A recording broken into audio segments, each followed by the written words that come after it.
Oops. Forgot to open the music. Forgot to open the music. Nope, don't play that.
I'm so tired.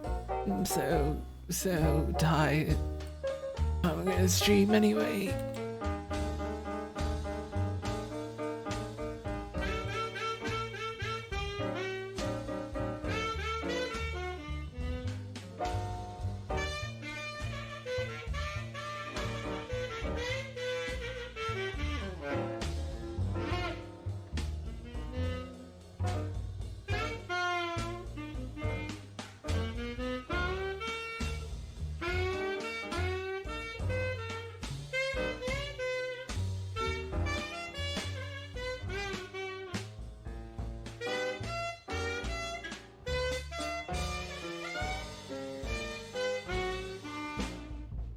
Yeah, I wanted more, did you? It doesn't play on this screen for some reason. That's what would have happened if it did. Wait, that's a great moment to just jump in and be like, oh shit, never mind, it does. I guess I did it. Wanted more, did you? What? Wait, what? Hang on, 2 people subbed. What? I'm sorry. Big Wooden Bridge, thank you so much for the sub. I appreciate that I've had a few of those from you now. That's quite nice. Yeah, no, I didn't. Not even for a second did I consider sleeping. There were a couple of times where I was like half laid on my bed and just like getting more comfy, and I was like, no, because the bed's never that comfy when it's time to sleep.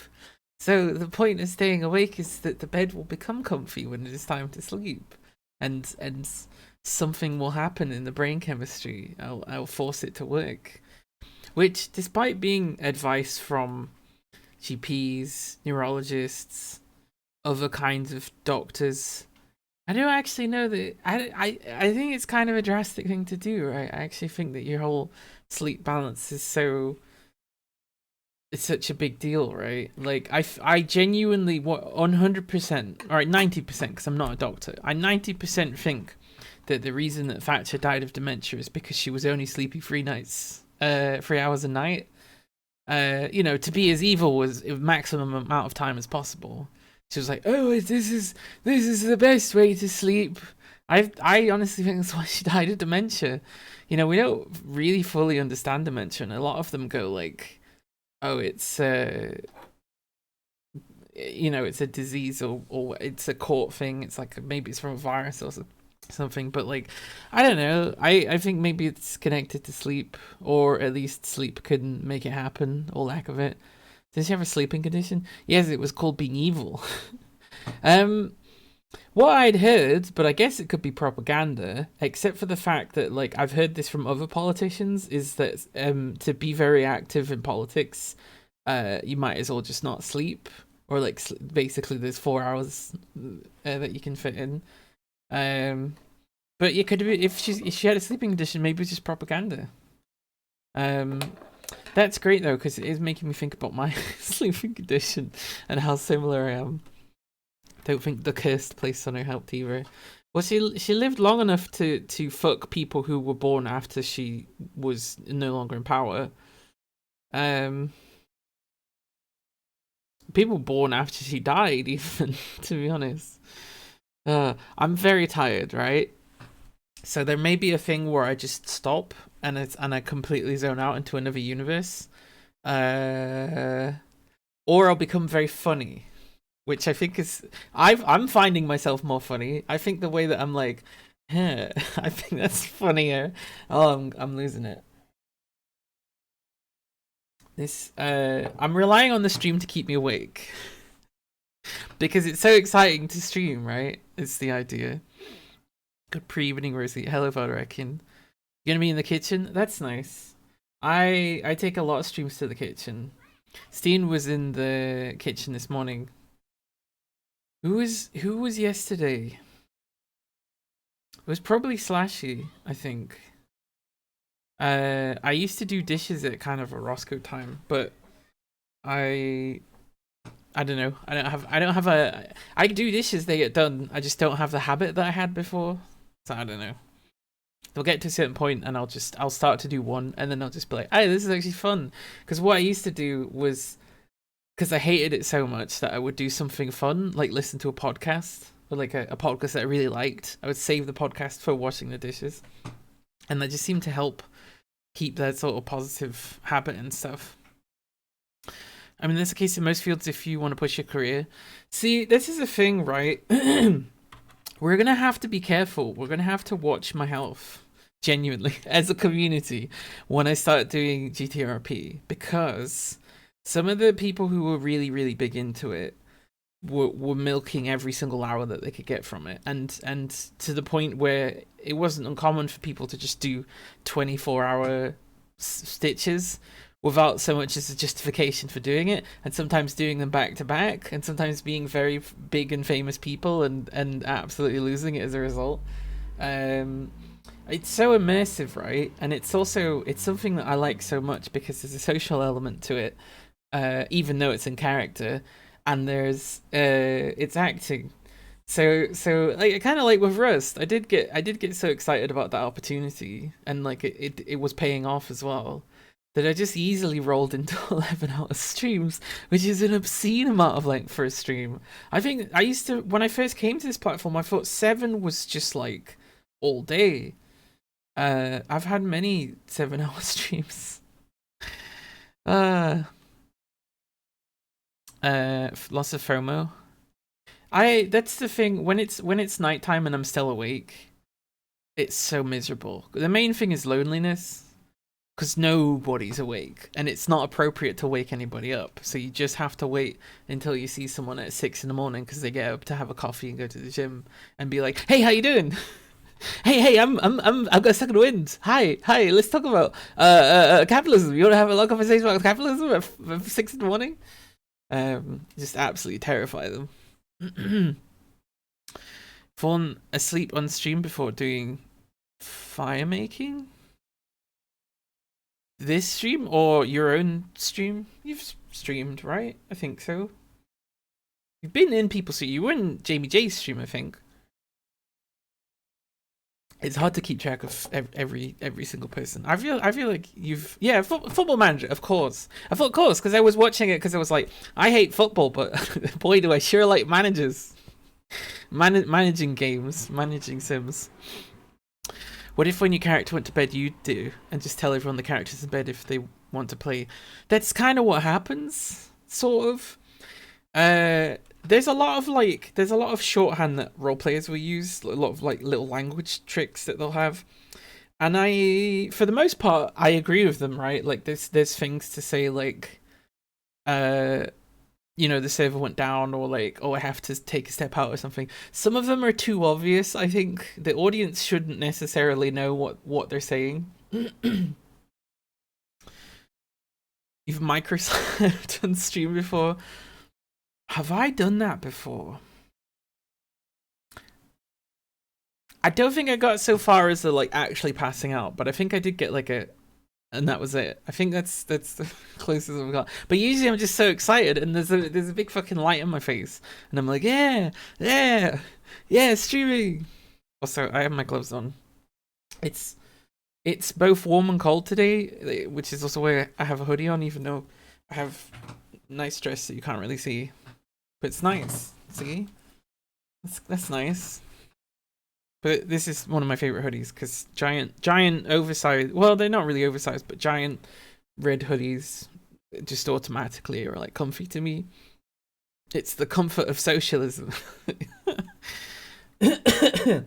Sorry, I'm coughing a lot as well. I'm a small wizard. Yes, hi Spike. If you haven't seen, the power of the small wizard has reduced a lot of the point costs of many of the things that channel points can purchase, making small wizard 7 points and big wizard 77 points. And because of the suggestion of somebody, there's going to be a humongous wizard. I think that I'm a big wizard. I think that Humongous Wizard will probably just be like the whole screen and like, Humongous Wizard, something like that. I don't know, maybe make it bigger. Make it 7,077 points, but also includes like loads of sound. Speaking of sound, there's what was it? There's one new secret word. and it's based on a joke within I mean, well, Royal Rainbow basically gave the answer, but it's based on a joke in stream where someone said, and we've all forgotten who. My phlebotomist said that true hydration takes days.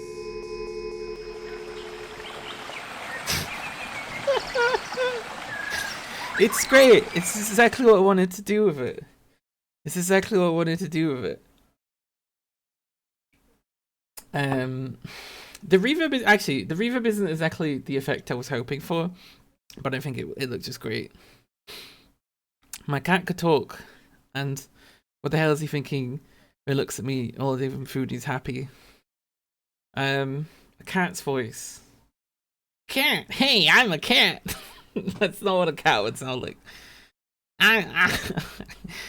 Cat. I just love being a cat. Meow. Wow, I just love this big food person. Meow, meow, cat stuff. Oh yeah. Can you tell I've not slept? I don't know what I have no idea what I would come up with if I wasn't tired. See, that there is this sort of like, there's this barrier, the inhibition barrier gets kind of broken because you literally just want to fight through people to get to the sleep. So whatever conversation that needs to be had, you're just like, yep. But it does make you really loopy, and it's very similar to being drunk. And the further without sleep you go, the more drunk it seems to be. I remember when I hadn't slept for like 36 hours or something, and there was this soup I was supposed to eat, and I kept fucking wandering off and just go like, Woody's round. And like, I was like, please, to my housemate, please make sure I eat this soup. And it was like 40 minutes of me just with Woody's round. Because I was so tired. That all inhibition had gone, and I just wanted to sing Woody's Roundup. Does that sound like a drunk story? Absolutely, because it's basically the same thing. You know what I need? What happened to all my throat things that I stole from Tesco? Oh no, we're down to our last strepsil. There's just one in the blister. Oh, the end of an era. How long have I been streaming now? Was it September, October I started? Oh shit! So this is like the 1 year and 6 months point, basically. I think, because I remember that April's 6 months away from October because my sister's birthday's in it, and my mom's middle name is. Yeah, I avoided having a year one because everything in the streaming community was hell. And I also avoided my birthday, which is pretty similar to that, because I was just like, oh, my birthday, I should do my charity stream thing. Come on, I can just get it ready for everybody. And I have a bad habit of seeing a great project and starting it and it being too big and being unable to finish it. But I think that just means you're not supposed to do that stuff by yourself. If my skill is getting a project up and like to know the scale of what it's going to be, that's actually a very useful skill. It just needs other people who are like good at carrying something on. I'm good at carrying other people's projects on, I will say that. Not necessarily myself. Let's open Fallout 4. A game of the year several years ago. Did it get game of the year? It probably did. 2014. Maybe. When did Fallout 4 come out? Is it really going to be 10 years between releases? More than that, even. Oh gosh. What's Bethesda do? Just rolling in money, right? Just rolling in Skyrim money. Oh, I'm supposed to be on this page. There we go. Does that mean I'm not on this? Yep, I'm not on that page. Does it mean I'm not on this page? Yep, I'm not on that page. I'm still on that page. Oh. Hey, it's the stuttering at the beginning. It wouldn't be Fallout without the stuttering at the beginning.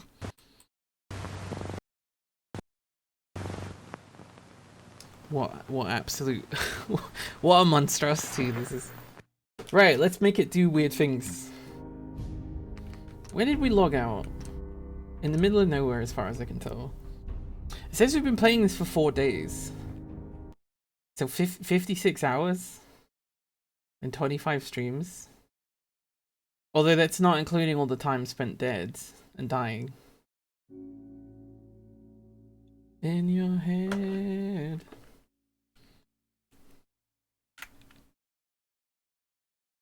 I'm embarrassed that, like, you know, you hear a song, you don't actually know what the lyrics are until like several times of hearing the song. Maybe that's just me. But I saw someone say something like, "Oh yeah, English people like the song Zombie because they hear the word zombie and they're like, zombie song," and they don't listen to all the stuff about Irish reunification and whatever.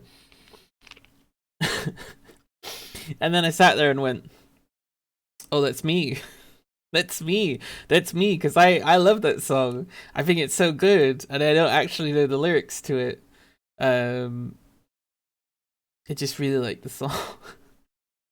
and I had used it in the context of zombies, knowing it wasn't a zombie song, but not actually necessarily knowing what the actual lyrics were. So I have been listening to it recently, and the actual lyrics, and being like, oh yeah, okay.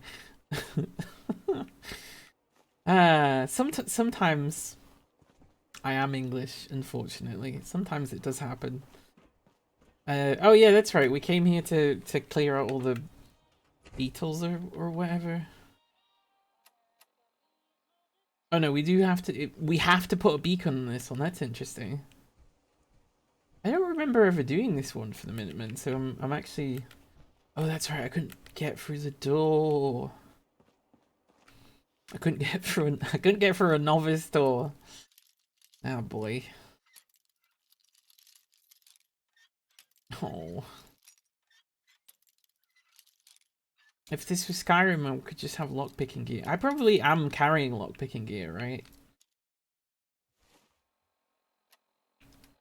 No, but I was recently. Treat yourself to Against the Storm. Hope you get something out of it. Merely did it because the price was going to go up to like £10. What is Against the Storm? Is it a sailing game? Because it sounds like it, but it's probably a sci-fi game. Probably got nothing to do with sailing. In my head, there is a sailing game that exists that hasn't been made yet. Where it would be, I mean, it probably have to be made by an indie studio just because. But like, it would literally just be everything that you would do on an actual like ship of the line, you know, 1600s or whatever, whenever those ships existed. So all the ropes and like all the hitches and all of the different positions on the ship. And that be like super hyper realistic as well. Everything looks real. And then you fucking fight each other with ships. Instead of ships. Like that's what I was sort of disappointed that what's his fuck? Oh fuck. What's that game called? Pirate Worlds on Sea of Thieves. There we go. I knew I had to get around there a little bit. Yeah, Sea of Thieves just felt like they got the ocean bit down and were like, fuck me, this is hard. Let's just make everything else really simple so everyone can play it. Except for the graphic requirement, of course, because I don't know what children have a fucking 3080, but I would like to steal that from them because they're too young. They're too young for top of the range graphics. This is technically my job. It's you know, you can't have that. I didn't get that as a child. I can't tell you the amount of like social culture deficit that I genuinely feel because of all of the things that everybody else got as children. Like TV shows because there were channels that we couldn't access, toys because we couldn't get those, going to like festivals and stuff, and they all talk to each other about it, and I'm just like, okay, fine, I'll go to my poor child quarter. That's not what I'm supposed to be building at all. I guess it would be in power. Oh shit, this is a thing, wasn't it? Like I couldn't... Oh no, there we go. Is this gonna be the... the simplest? Oh. Wait, I just got 98 bottle caps. Why did I get 98 bottle caps? How did I get 98 bottle caps? Was that just delayed from me picking them up earlier? What was up with that? I'm so confused. Like a ferry simulator game? That's just because you work with them every day. I mean, I've seen some industrial job simulators, right? I got offered a key for a coal mining one that seems at least a little bit realistic. I don't know to what extent, because it does eventually just have you throwing bombs everywhere, and I know those are used in mining, but I don't imagine they would be in the capacity in that game. But yeah, no, they're getting more technical, and I feel like there's loads of like wine making games as well to that level of specificity. So or like car repair games, there's quite a few of. I mean, just make a Kickstarter for it, to be honest, and then based on the money that you get, hire some coders. There you go. That's your game. Just pay better than any studio. Account that into your Kickstarter. Or pay an artist to make some, like, you know, like art concept things. If you ever see those, concept art, I guess is what they're called. They always look fantastic. Concept art always looks better than it's possible to create. Just there you go. If they can sell a fucking magic triangle that apparently fixes the difference between alternating and direct current into an endless power source, and that's okay to be on the what was that? And that's okay to be on Kickstarter, then clearly you can just do whatever you want. Next target probably next year. Well, I'm going for the humble 3070. And we're so close. We're 75%, which I'm amazed at. And I'm starting to think. At first there was a time where I had loads of ideas, and then it seemed like it would take a lot longer, so I sort of tabled them. But now I'm getting excited about having the graphics card. I've started thinking about these things again. And I think I may have to do something with scheduling. Whereas at first, when I'm adjusting to all the new things that I need, I might stream less for like a week or something, or like maybe a bit longer, just to try and get some of that stuff up. But I don't necessarily want to commit to not committing, because streaming is useful for my schedule of keeping it. But also, like, what if I take those days off and I just didn't do anything? And I just rested. Like a lot of things I promised. I guess I was fairly fast with the turnaround with Small Wizard, of mentioning it over and over again till actually doing it. But there's other things I've promised for quite a long time, like getting reaction roles or whatever I'm supposed to do set up on the Discord, so we don't have to manually apply roles to people. And I know Slashy literally was like, use this, and I was like, yeah. And then I think I think I did put it in my to-do list, but there's also things in the to-do list that have been there for a long time. I will say the first fucking 50 items on my to-do list were all done, and some of those included getting a desk, which I'm proud that I got through all that. So you mean good folks get gaming like so sick of run games on low at least? I don't know, it depends how much money they have. Or they just don't care for performance. I knew someone in college who played Dragon Age Inquisition on a laptop. It ran like ass. Yeah, that sounds like someone gaming on a laptop. That's some mere advice if it wasn't a joke. About the Kickstarter thing? I disagree. I think that's a little mean. But that's okay. Yeah, no, honestly. It's what everybody else does, and they get fucking thousands of pounds. So it's obviously not about how good you start. You only have to look like you can do something good, apparently. I don't know. I think there's other factors involved, like where are they advertising this? Because I don't know. Maybe they convinced their dad's boss or something to advertise it. I think it's like when Sony was essentially to some of its employees was like, wait, who's shooting whom? Oh, big cockroach. Yes. What the fuck was I saying?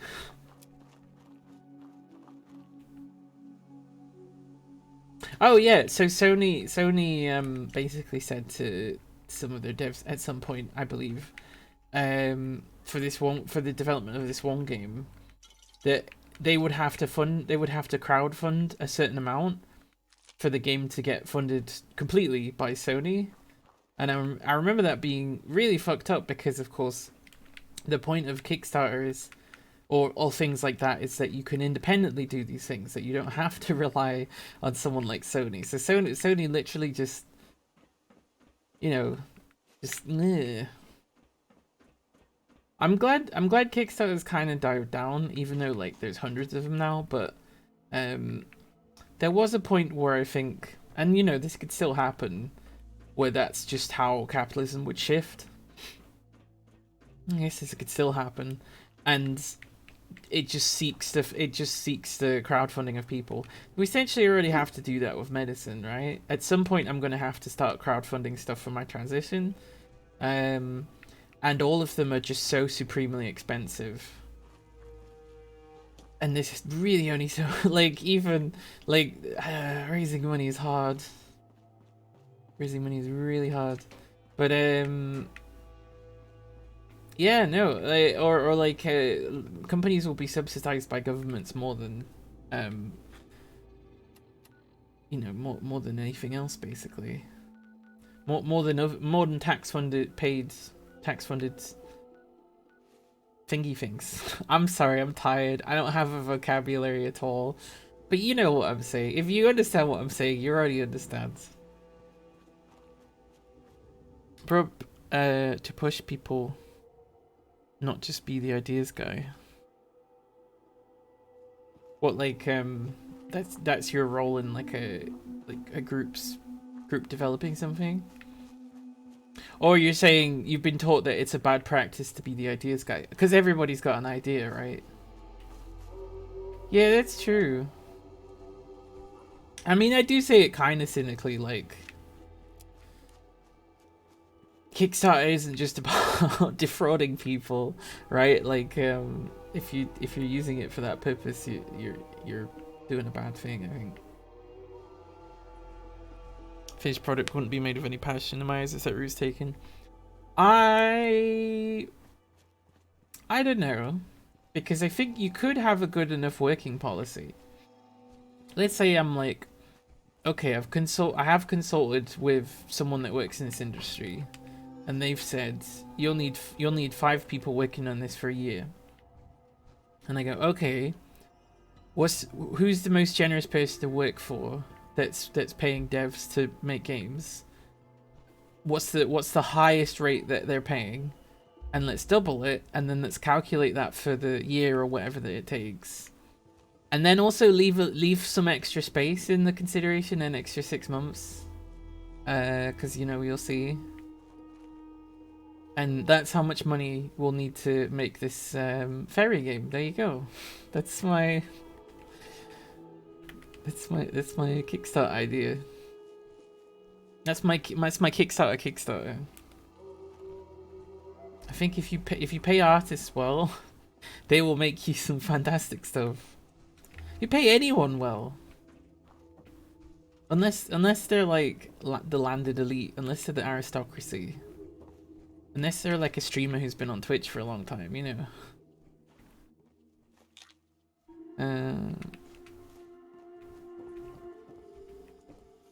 This is an interesting building that I've never seen before, or I have no recollection of.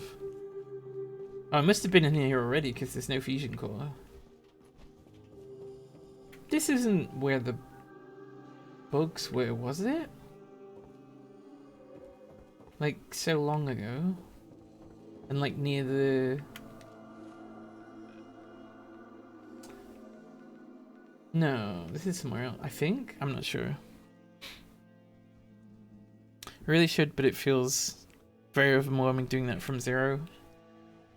You just do the most immediate step. Like, what's the first thing that my project needs in order for it to exist? Having a team and regularly having meetings with people, honestly, is the thing that makes stuff happen, because you want to be able to say at every meeting, oh yeah, I have progressed something in some way. And then I think the further along you get it, the more specific that you get, and the further to the end of the thing, like the more planned everything is. But at the start, you can just be like, oh yeah, big amazing stuff, and then you just have to kind of work how to narrow that down, I think. Excuse me. Grab a game engine, then the ins and outs, think of it. Goes such a long way. If you're deving for a game, yeah. I mean, I guess realistically, would I work for a dev company whose team leader or whatever did not know how to code, had not made a game before?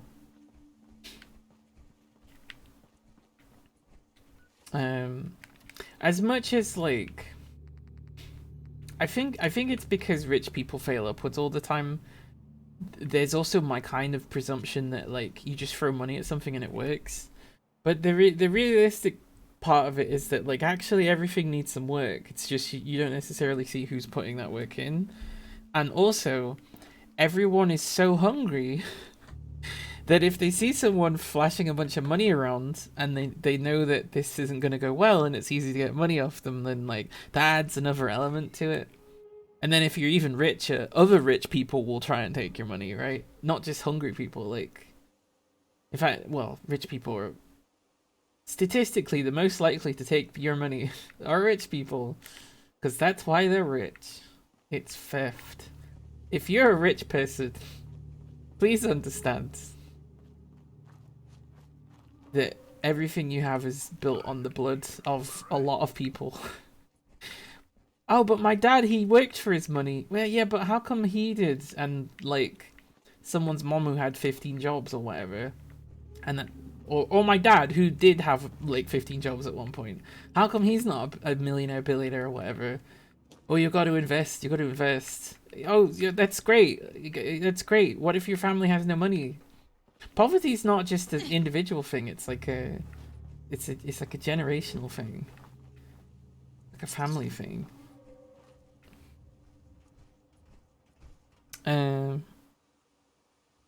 Had money, like to think you could do it. Oh, I read that bit. Realistically, the money pump schemes are all gambles that go up and down. A lot of Silicon Valley upstart stories. Yeah. If you're a rich person, finish as a Ko-fi graphics card to make up for you. I mean, it depends how rich they are. I'll gladly take money off people who have more money than me, because that is, aside from the fact it means I can buy things, and whilst I don't like capitalism, I like the things that I have to have money for. But like if someone genuine was like, I've got £10,000 and I don't know what to do with it, then I would direct you to go down as deep as you can, find the poorest suckers that you can, and give them a whole bunch of money, and make sure it doesn't get nicked off them as well. One of the unfortunate things I found when I started carrying money around to give to homeless people all the time was sometimes it will get stolen off them, and you really feel like you've achieved nothing, and that sucks. Because I'm a pacifist, but when I found out that a homeless person had been beaten up and had their money taken off them, I don't think I was a pacifist for a bit. I was so supremely angry about that. Like, you know, and I get that that's how people use power and abuse power and stuff like that, is they recognize that they have power over other people and they want to feel powerful. That's kind of what I've said to a lot of people who hate raided, who then I think realized that was true and perhaps stopped. Well, that's a whole thing. I've been finding out information that I didn't know before about just how much I got kept in the dark about transphobia within the larger streaming community. And that is to say, consistently I was not told about it, even when it could help me. And there's lots of situations where I thought like I was completely alone, and it's like, no, no, actually everybody knew about it, they just didn't tell you about it. And that's tricky. That's tricky information to know. So I've just been processing that, I suppose. I've been processing a few things like that. Have we been here before? I think we actually have.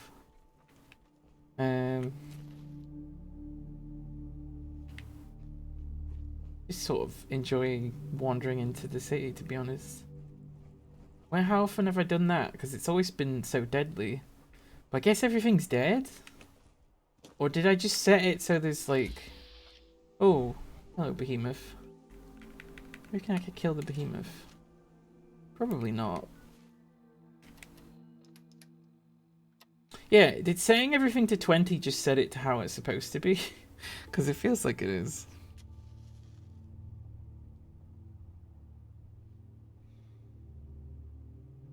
Sorry. The strepsil was very stuck in one part of my mouth. Just an ongoing update with what's happening inside my mouth. So a couple of days ago, my neighbor's cat, who's very lovely, very particularly likes being stroked, like around here, and will very much like butt her head in to get those kind of strokes. I was stroking her. I was just kind of sat down, and she like went up and like proper booped me, like almost like a kiss, and I was like, that's so sweet. She did that a couple of times. But then later that night I had a dream about kissing people, and the dream was fine and good, but I woke up and I was like, did your brain associate did your brain associate with that and try to fucking file it away into a dream? Because that's weird, right? That's not okay. I get that anything can cause a dream and they're so loose and stuff like that.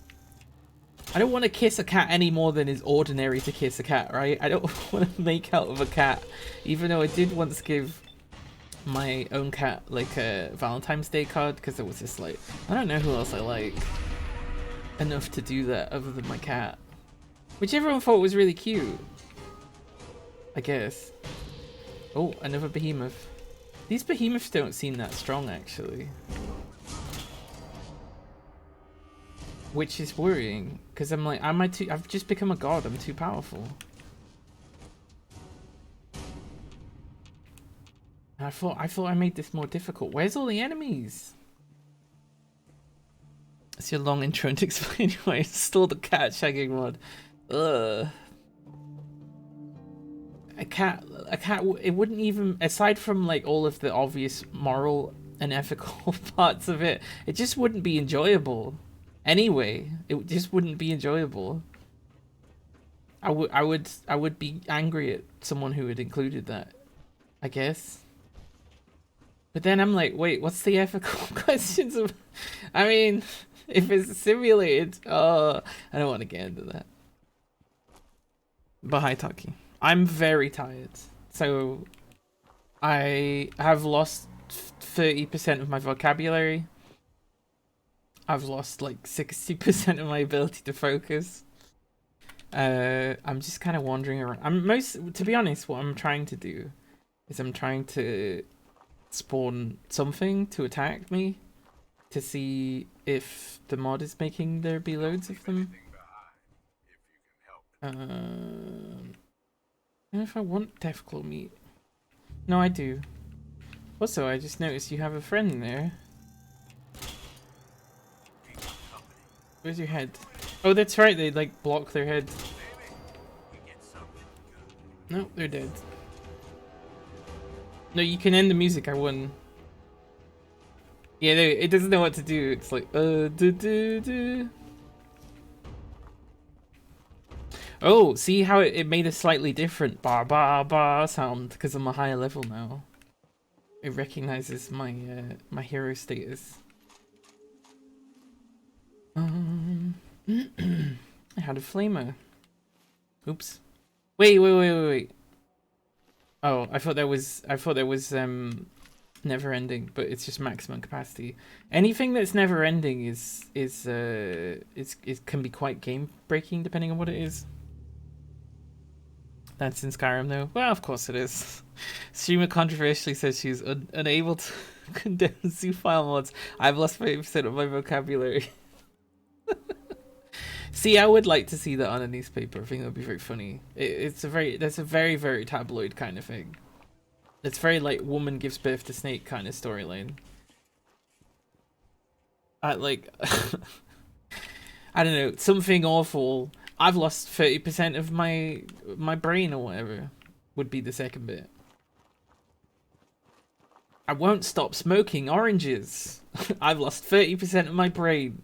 Find out more and royal gossip in the pile of shit. That's the name of our newspaper. And you can't stop us. Oh, what? It's objectionable that our newspaper was founded and probably still inhibited by fascists. Don't worry, it's just allowed to be anywhere it wants. It's just allowed to be in every shop and in every bus station and every train station and on every airplane and on big fucking posters and stuff. Yeah, no, because we wouldn't want to give an unbalanced debate, right? It would be wrong. It would be wrong to take the papers away from them, because then that we could justify taking the papers away from everybody, I guess. Oh, that's Gage. How did Gage get there? I guess I was talking about the Sun, but I was also talking about the Daily Mail. Just in case there's any confusion. Just in case the Daily Mail wants to write an article about me. And completely take what I say out of context. Because I really enjoy it when people do that. This is a weird energy I'm bringing to the stream right now. just like, bring a hill to me. I will die on it. Bring me a hill.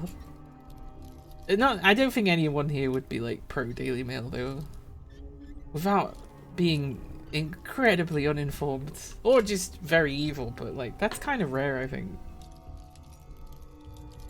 Have you ever met a person that you thought was completely evil, like irredeemably evil? Probably not. Or probably yes, but like one person. And even then, it's really sad. I think of like I don't know, like a shitty teacher that I didn't like. But the thing is, like, I imagine if I was like a fly on the wall and I just could see what her day was, and like she goes home and she's like, I just try so hard to get through to them, like really sad and stuff. Like, suddenly all the other stuff gets in context.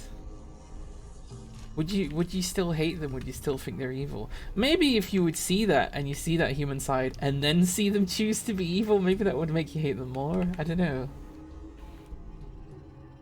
You only read it for the sports. See, that's doubly funny because it's not into sports. I hate the Daily Mail.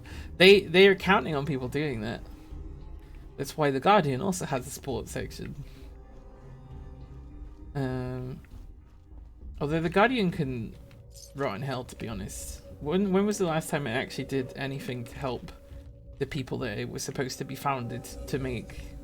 It's a real Citizen Kane situation.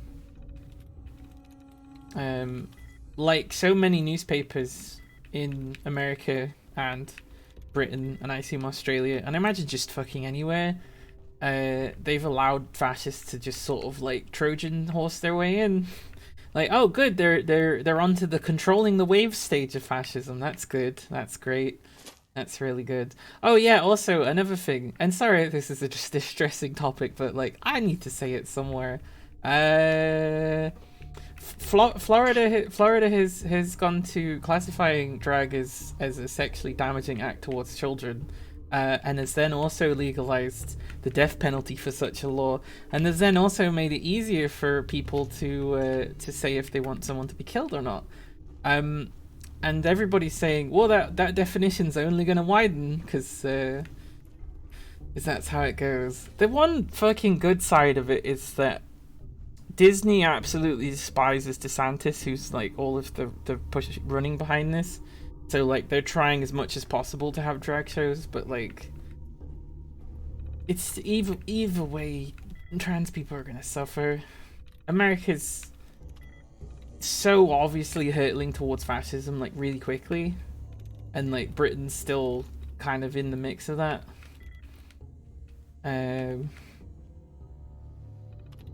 Who knows what will happen? It sure would be nice, you know, if there's just someone who's like waiting to do something about it, and it's like, I'll wait until things get really apocalyptic before I get involved. The other thing is also, I think that there's so much apathy, and like people like, it's so bad therefore I can't do anything. It's like, no, it's so bad it will be easier to change it because everyone hates it. You just need to get connected with people that have the same thoughts as you, and if you feel, you know, you feel like you want to do something, then like you gotta figure it out. Although I say this and I'm like, I don't even know how I would get involved in local politics. I assume I would join a group and then be like, you people are not radical enough for me. Is there a more radical version of what we're doing? And then one of them would call the police on me or something. Probably, because there's a lot of police spying that goes on in left-wing organizations in the UK, and I imagine other places too. Actually, generally speaking, spying apparatus is designed to suppress the left wing, because a surveillance state is very much a fascist thing, right? So they're not going to be interested in anything anarchist. Really dig that Gage has heavy armor that can significantly change the silhouette of a human body. Things like an EOD suit or more extreme powers are really cool. Well, he's wearing his boss's armor, so like, there's a high probability that he's going to be the first companion that you make wear it, just because he's in the right place for it, and he becomes a companion pretty quickly. But I previously had McCready on it. Oh, I'm so tired. I don't know what I'm doing. I'm just wandering through a basement. I want to find somewhere that's a big fight. I guess we did the Oberlin Station thing, so we should try and either go back, or we could try and get one of these issues. I think we can just get that one. I keep missing one because there's like a quest thing that I can't get to yet. But I think in the case of that, I should just be able to go for it.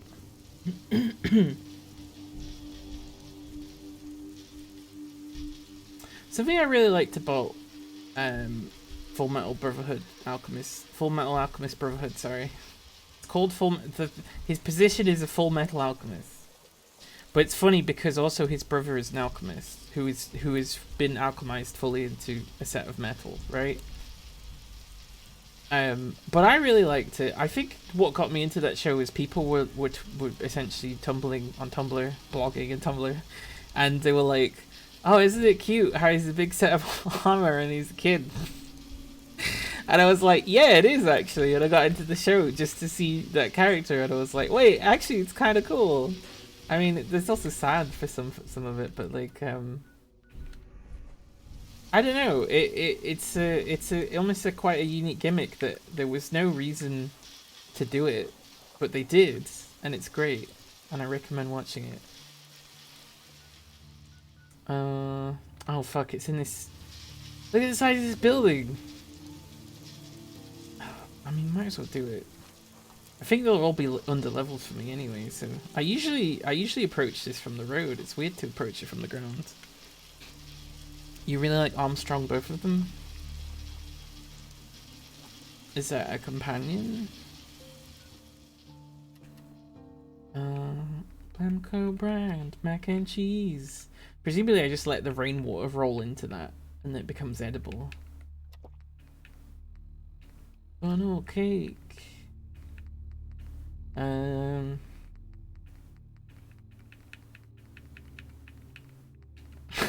Like this is not a stream for the thinkers. For the deep thinkers, and by that I mean me. No thinky. Because I opened that menu and I just was in another world for a little bit. I just like, I'm gonna start complaining about being tired. Because I'm not that tired. I'm just very loopy about it. Oh fuck. Oh, that's a good question. That I just asked myself. Did I fix that melee issue? No, I didn't. I need to get... There's a plugin. So essentially, if you go to sleep with a melee boost in survival, there's a bug that you might end up keeping it forever. But there's a mod to remove that. But basically has you take all your gear off and then use some kind of Hit-Boy tape or something. And I guess if I want to use melee weapons at some point, I should probably go and fix that. Just not right now, because it will take me forever. Because it always takes me a while to do this on stream anyway. Oh, you throwing a grenade at me? Oh, yes you are.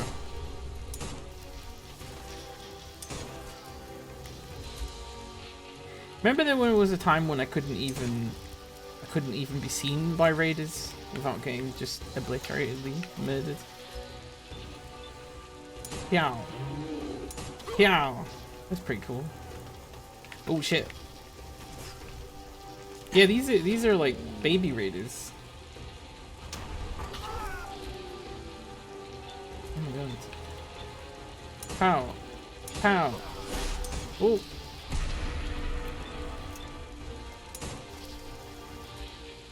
Oh, and there's one up there.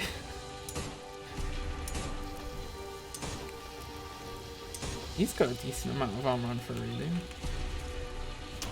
I'm hitting them in the head, and it's not even too much for them. Oh, in Full Metal Alchemist, I'm so sorry. I'm so sorry. Stream brain, and I'm tired. Yeah, no, they're great.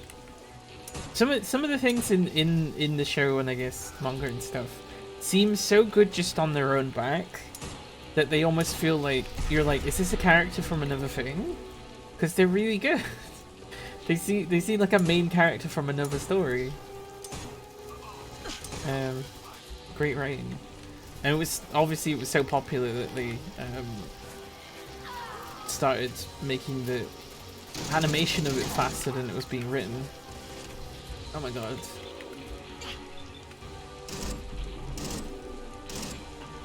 I kind of have to use this gun in advance because it's so floaty.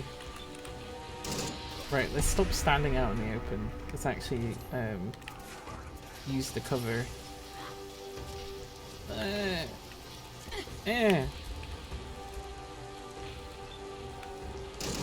Got you. In the head too. Pow, pow, pow. Dang it. How do you like a missile? Happy birthday. Imagine. That's my wasteland thing. Every time I fire a missile, I go happy birthday. Why do you get that opportunity often? No, they're incredibly expensive. There are almost no pyrotechnics in the world. They were the first to blow up, understandably. How hard is it to make a missile?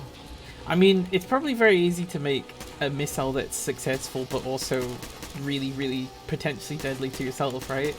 I imagine that's not too hard, because you're just talking like any rocket is just like a cylinder full of fuel, right? Dang it. Oh gosh. Ooh!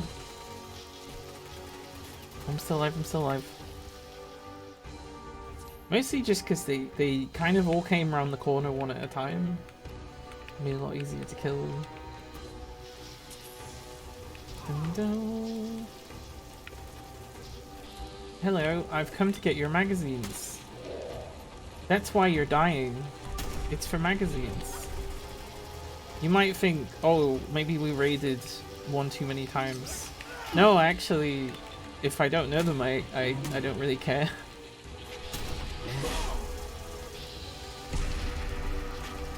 Oh shit, that's a big grenade. Who's... Oh, they're up there, that's why. I can't believe you would go to such lengths just to get Sean back. No. I mean, we'll have to because there's magazines connected to it, but like, that's the only motivation. So I just misgendered myself again. That's fucked. Need to not do that. I never used to have that issue. Is that all the enemies? Internalized transphobia. What will the world give me next? There's no use saying that the world's unfair, cause it just keeps getting more unfair. Eventually you have to go to sleep and stop thinking about the world. Eventually you have to stay awake so you'll be too tired to think about the world. That's my song about the world. They're gonna put that on BBC at the beginning of every news story. It's scary though. It's scary because it, like, as much as I've been like, oh, things are bad, because of America, there's like an added sense of dread from a lot of people in a lot of spaces that I'm in, that they're literally like, it's all gonna end, the world is ending. And thankfully a lot of people pointed out that throughout history there's been so many times where people have been like, this is the end of the world. And even just from like the 2000s to now, if you were born somewhere before or between then or something, you probably have experienced several occasions in which someone with absolute certainty has told you that the world is ending and the world hasn't ended. And I think a lot of that comes into sort of like colonialism and this idea of exceptionalism, like, oh, but if our way of doing things dies out because we can't afford to, you know, run prisons anymore or whatever the fuck it is, that will be the end of the world. It's like, no, actually. I have two different science fiction ideas in my head, and the first one is just about like someone living in the most capitalist space and like having no control over where they live and etc, etc, etc. Something that realistically already exists, but it's gonna be super exaggerated, so that makes a good sci-fi. Ooh.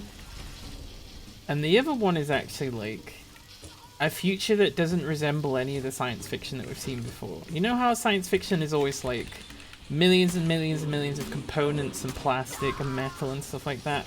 Things that have like a considerable cost on the Earth to collect as it is. I think the game's crashed. I'm going to, for the courtesy towards Fuzzy Nut, I'm going to wait for it to load, but I'm 100% sure that it's crashed. But yeah, no, people, yeah, so science fiction that's like, there's plants that are native to the place where they're supposed to be growing, and maybe there's some like genetically old plants, like we've made some like really big trees to make some cool shade, and like fruit comes from the trees and stuff, and various animals like weave in and out because they're not disturbed and they're not disturbing. They can just coexist in that environment. You know, so something a little bit like Horizon Zero Dawn, I guess. Although not necessarily, because there's lots of things in that wouldn't quite add up. And but like electronic technology doesn't mean better. Yeah, it's fully crashed. It's only ending of the world when the fucking Earth crunches and goes away, because even if everything dies on it, it has the conditions to create life, so it'll do it again. Might take a while. Now that's an interesting thought, because the way that we trace the genome of everything is essentially back to a single-celled organism. But if single-celled organism, if like a clay particle or whatever can become a thing that needs to replicate itself, couldn't that happen more than once? And if that's the case, and I think that I guess what we've sort of, well, I wouldn't say proved, but it seems like it's like not the case. Let me show up what's this cartoon, please. Though I think we saw endurance recently, but let's see it again.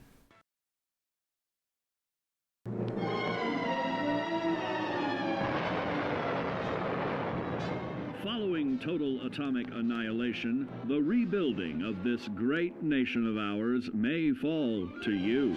That's why we at Vault-Tec have prepared these educational materials for you to better understand the 7 defining attributes that make you special. Our topic today is endurance. We will all be faced with many new and unfamiliar health risks, such as infection, sudden loss of limb, I don't know, to get that infected, radiation. I feel like fortunately your formidable endurance has turned your body into a hard-working machine that can resist the harmful effects of radiation and physical violence. Like any machine, then, your body must be well maintained to stay in tip-top shape.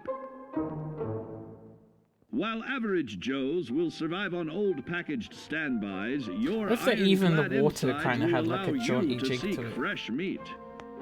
Radiation poisoning These bits are very well designed. Your favorite meals. This means more healthful nutrition for you. Take caution not to bite off more than you can chew. Oh no, we got Among Us. Also provide new options for food, some of which can be an acquired taste. Gone are the days of exercising for oh well, fun. they've got too much blood loss to care. Instead, you will need to combine athletics with crucial survival activities. The greater your endurance, the further you can go. Just be certain to be mindful of others. I like this, the Milex again. Build your it could have been ghouls, but and they went for soon Milex you'll find instead. ways that it improves your life above ground. Of added confidence in the swimming pool, stronger, more resilient limbs to the flesh of your fellow man can provide regularly. So they redesigned that because on that he's in like a little pool. Survival. But I'm pretty sure The question, they actually drew a swimming pool for the icon now. And it's just like, I understand that that's like the whole design process, right? You're like, oh, what if we did this instead? What if we did this instead? But there's some things that I'm just like, I don't understand why you changed that. I don't understand what happened there. I guess, I mean, it's like looking at the extended scenes in Lord of the Rings and being like, why was this cut? And it's like, because it just wasn't quite as central to the stuff that they had time for. Just wasn't quite enough. Yeah, it's good, but like they have to cut pretty liberally.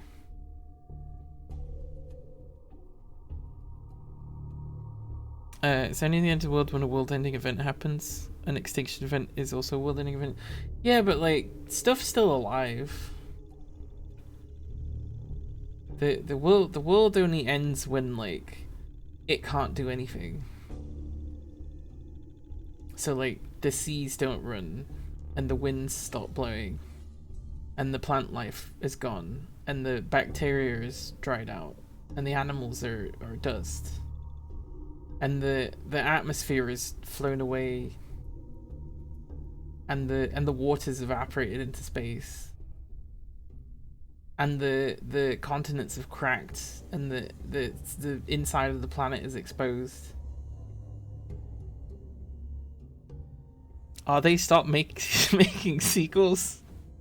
I agreed, Taki. Are they stop making sequels? Are they stop making sequels? Oh, or they stop making sequels. I see. Sorry. Do you think a jar of dough meals is safe to eat when it doesn't smell bad and there's no mold in it but was open weeks and weeks ago? If it's in a jar, is the jar lid popped up? Because if it's popped up, then the bacteria in it have produced carbon dioxide because they've been eating it.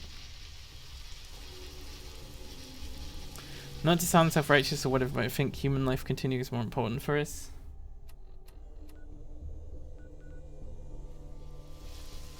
I mean, yes. But I recognize that that's kind of like... like saying that I've chosen a team, right? Like there's a decision in between the two of those, and And I actually think, and I've started to come to appreciate this aspect of Warhammer 40k, but it kind of does preface that of like, okay, so if the most important thing, preface, that's the wrong word, if the most important thing is preserving humanity, then here you go. Here's a crusty old preserved humanity, just the way you fucking liked it, with all of your awful things that you do. Like, this is what you asked for. You wanted to preserve humanity. But that only works in the face of aliens. I don't know that in the face of ourself, if that really works.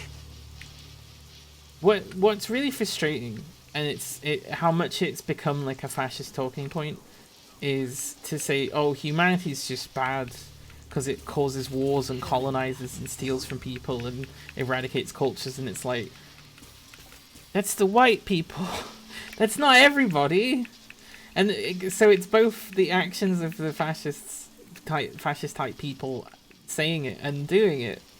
It's like, you shouldn't be able to hit it at both ends like that. That seems to be cheating, and it is. We can save in this bed. This means the vacuum seal is broken. Only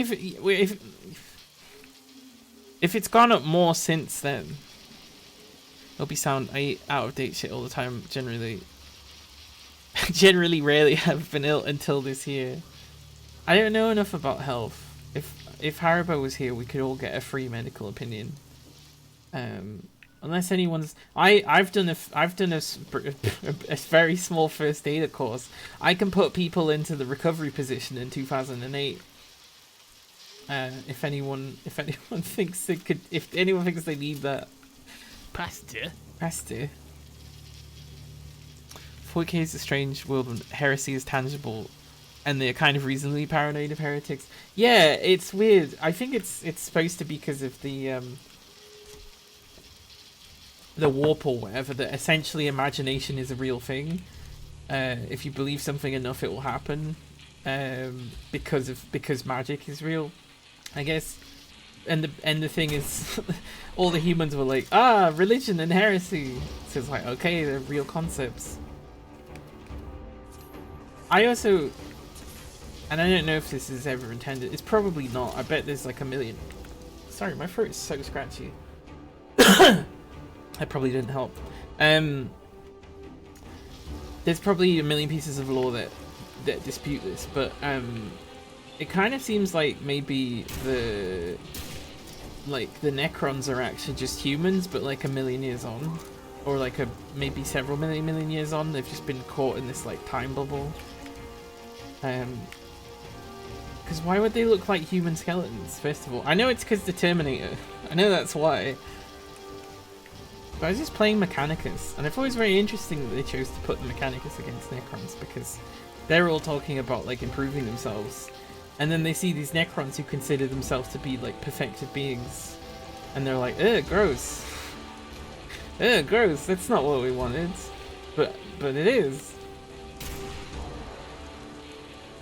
I don't know. You talk too much about 40k and eventually someone comes in with like a weird opinion that's actually like lore accurate. They're like, well, actually, I think he was just doing it to save his mom. And you're like, what the fuck are you talking about? And then you find out that there's a 27-book series about this, and it's considered central to the lore.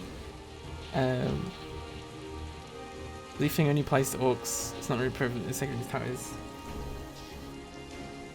Maybe it's because I don't know. Listen, I know the way that lore works. But if magic can happen in one place, magic can happen in a second place. That's all I'm gonna say. To the fools at Game Workshop, who nearly threw me out one time because I couldn't stop telling the owner of the store about how the Mumakil were painted incorrectly, because they should have a special rider if they've got the fancy paint, and they didn't have the special rider. And I mean, to be fair, that was a very silly argument. If they're trying to sell the big Mumakil that everyone sees in the films, then they should put the guy who's on it in the films. That's what he's there for. Oh, it's fancy with all the war paint. Go and open one of your blister packs and put the driver on it. That's all I'm saying. For not causing movie controversy. Well, what happened, and I have to explain. When I was like 11, 12, I was completely insufferable. Absolutely, completely. And I ended up saying something along the lines, which didn't come out the way I intended it, but I was like, if the world if the world sort of ended and had to restart, and it became something that your status in society was based on how much you knew about Lord of the Rings, then I would be some kind of high priest. Now, I said high priest in the sense of there's probably a higher position in that, but I made it sound like I was like in charge of it, because the owner of the store quite rightly said, no, I think Christopher Tolkien would be in that position. And I was like, no, but the other thing is, and this will really show you how fucking detestable of a 12-year-old I was. My experience of Lord of the Rings was watching the films, The Lord of the Rings, and at that point, not even the extended versions, I don't think. I probably did have those, but not the books. So, or any of the background books that would have information that would be, you know, what you would cite in an argument like that. So I was like, I know more about Lord of the Rings than you, owner of the Games Workshop store. And he was like, no, you don't. And he was right. I was entirely in the wrong, and I embarrassed my friend who was also there. But I don't feel so as bad about that one. Christopher hated the film so his opinion doesn't matter anything. See, here's the thing. If you'd been raised by Tolkien's, like, fucking rambly, like, oh, I've discovered a new place on the map. Let's learn about this place. Together, as a family, you know, and you had cool memories about that, and every so often it would get stopped with a little merry song from Tom Bombadil or whatever. You wouldn't think, right, this, even though, you know, there's war and knights and stuff, you wouldn't think this is an action film where sweaty Aragorn gets to behead someone about 3 times a film. So I get it. I actually kind of get where he's coming from. I do think he hates fun. I absolutely think that. And to be fair, there was kind of a thing that Tolkien said that if there are multiple different interpretations and creative works that can be spun off from his stuff, then that's amazing. So that would include the sweaty Aragorn can chop everybody's heads off thing. That should be part of it. And like, I don't think I've ever seen a film or a set of films be so like emotional about beautiful things in a genuinely like incredibly kind and decent way. So like, is that not good enough for you, Mr. Christopher Tolkien? Like when they're all crying because they're going off to the Silver Havens or whatever, the Grey Havens. Were you not like, oh, what a beautiful expression of one of the deep themes of this book? Or like when they're all very slowly holding and touching each other and very affectionately. Like, do you not think that's just such a beautiful thing that's been expressed here? Apparently not. But he's got, oh no! I got grenaded and shot by something quite heavy. Damn, that's annoying. Enjoyed the way the characters all expressed how in love with each other they were. Listen to the audio version of the books which you liked. I think the films heavily relied on. Wait, what? Are you telling me you think the films heavily relied on the audiobooks? Because I don't know if you know, but the films are based on the books. And also, Peter Jackson's thrown in a lot of things that references the previous Lord of the Rings films that were made as well. Like, scene design and stuff, which I think is incredible. Book's pretty cool, I haven't read them myself. It just, you get to like Tom Bombadil and you just go, oh, fuck off. some people adore Tom Bombadil, but like he's completely breaks any logic about the world that he's in.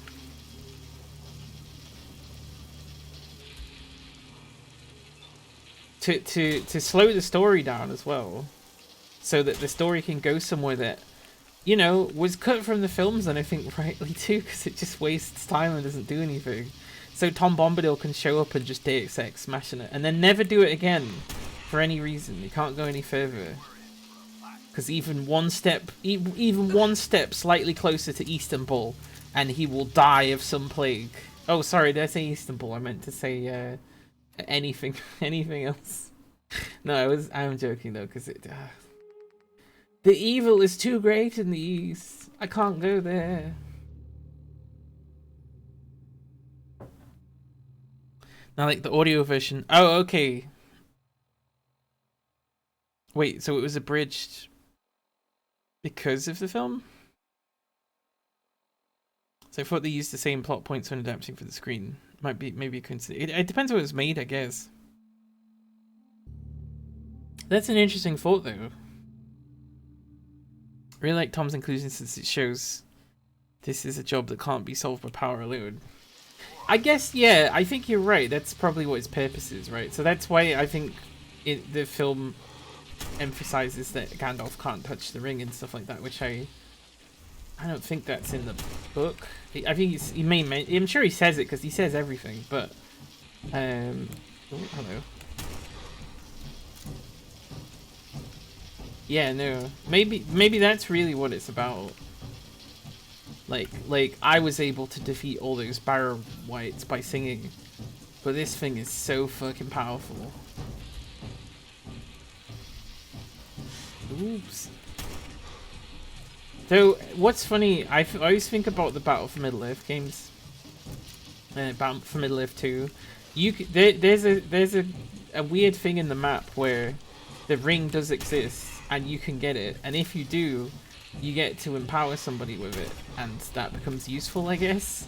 So if you're one of the good sides, you just get Galadriel going absolutely apeshit bonkers. And I'm kind of like,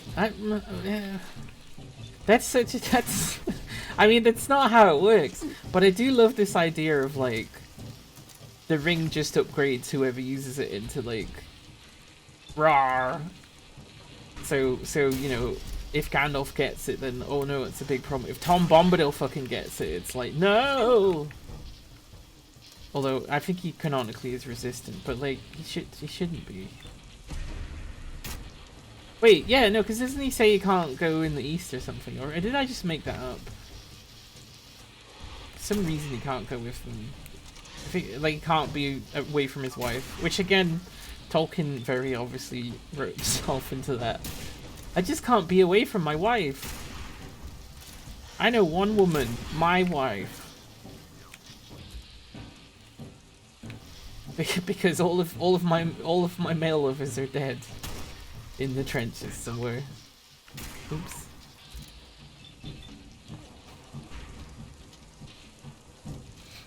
They predate the film, you think? The Bilbo actor play Frodo in it? Oh, interesting. So yeah, maybe so. Hmm. Oh, I got you.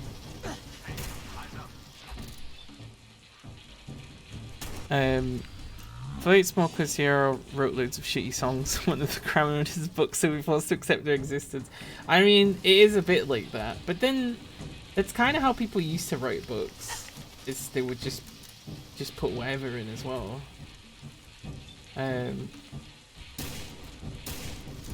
He thinks he's making an edit. Oops! Oh fuck! Oops! Yeah, it seems to be a lot more raiders than there were before. Please get hit in the head, please. Right, I need to. Ooh, good thing I moved. The orcs will speak normally, not the fucked up little guy voices.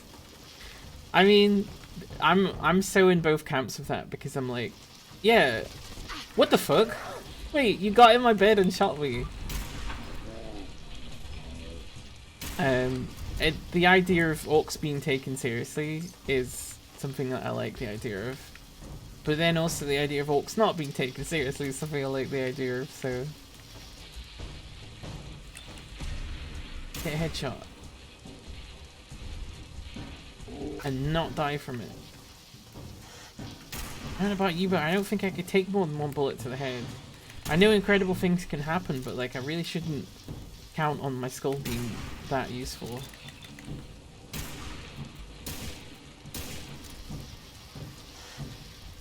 Dang it. There we go.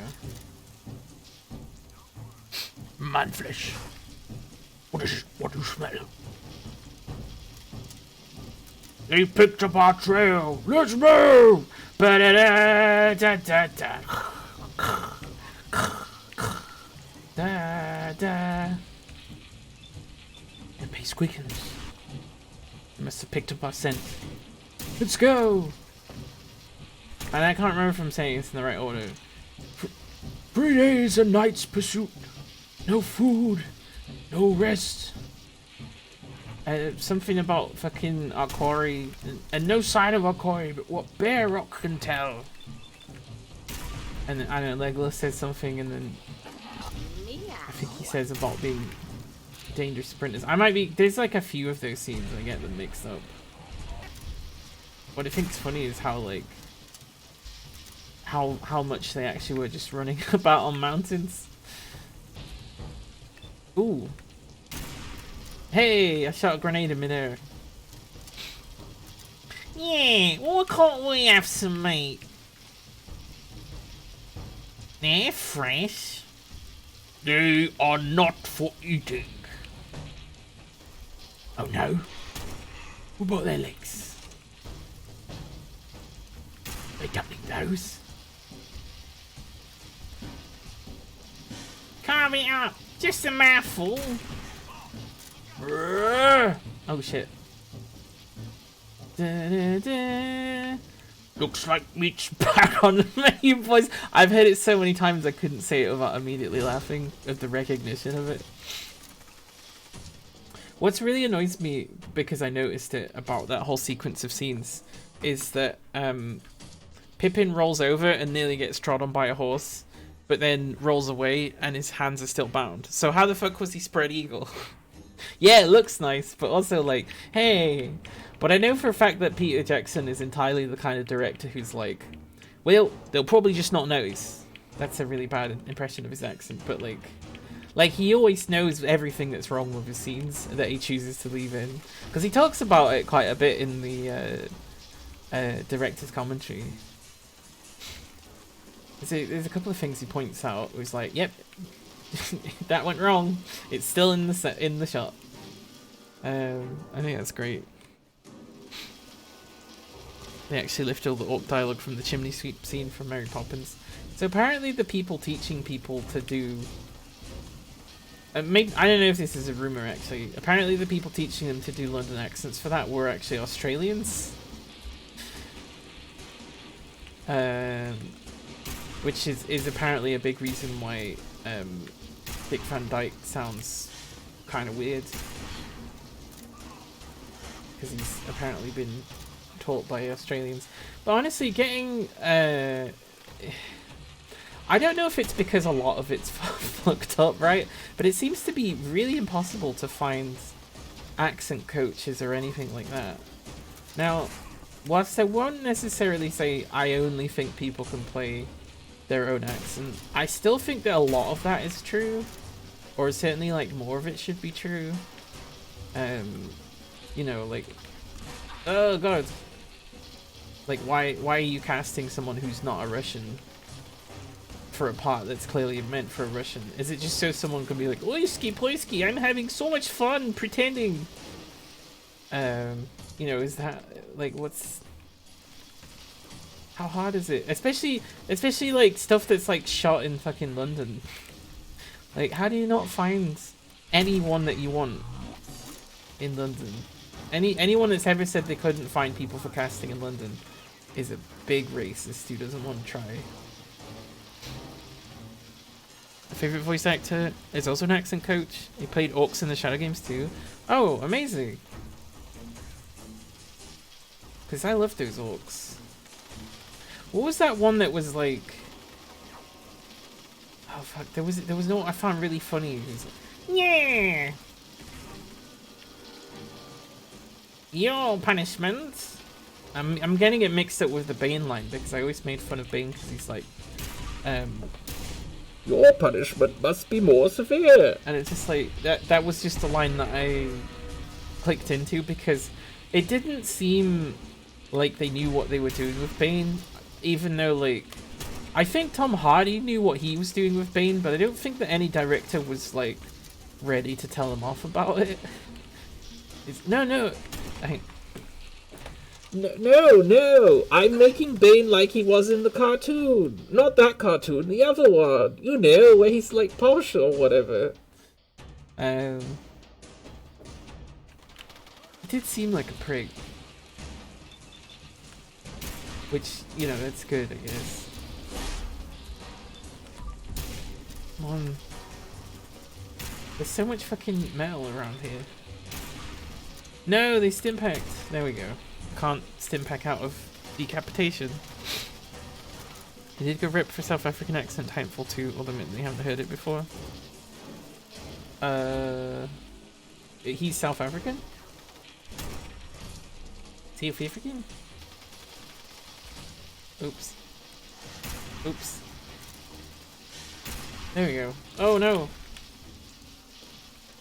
We're so close to killing all of these. I wonder if I get in that bed again, if a raider will teleport to my location. French-British. Is that the Blisk V8? He's a less interesting Nicolas Cage. Oh, Tom Hardy picks roles on the basis he can tip about unfettered dudes. Yeah, he does feel like... He seems alright, but he does remind me of someone who later in life had like a whole fucking ordeal, and I keep making fun of them because I think that they're a fool. And also they were incredibly mean to me when I was never mean to them even once, which was that sucked. Usually when people are mean to me, at least I can see like maybe they kind of have a point, but like no, it was just like open hostility. After years of friendship as well, this was like I believe in the times now. I don't like you anymore. Bad enough that I fell out with his mom because she was just like rich, and her defense about being rich, I guess, which wasn't really what we were talking about, but she was like, "Oh yeah, I've pulled a pint before," because you know that's all this poor people care about is just slinging pints all the time. Like literally, I could see a whole thought process. It was so transparent. Like, oh, you've gone in a pub and thought this is where the unclean people are. Therefore, the things that they like are the things that I've seen here. So because you all like pints in there, that's what poor people like. So you'll be impressed that I'm just like you and I've pulled a pint. Like, what the fuck are you talking about? Tries to hide how posh he is. I mean, he must be if he came from the UK and he's got an acting job. You gotta be posh, right? Very few people that aren't. I know a fucking fantastic actor who's one of the most driven people in the world, who's done frankly incredible things that make me feel like I should have done more with my life. And he you know, he's done like award-winning stuff, and yet like he can't get in even close to a break because he's from a working class background and he like sounds like he's from Doncaster and stuff like that. I'm just like, what? Like, it should be easy for him because he's white and male, and it certainly is in those ways, right? The raiders down here that are still angry at us. You gotta run out of ammo eventually. That worked last time.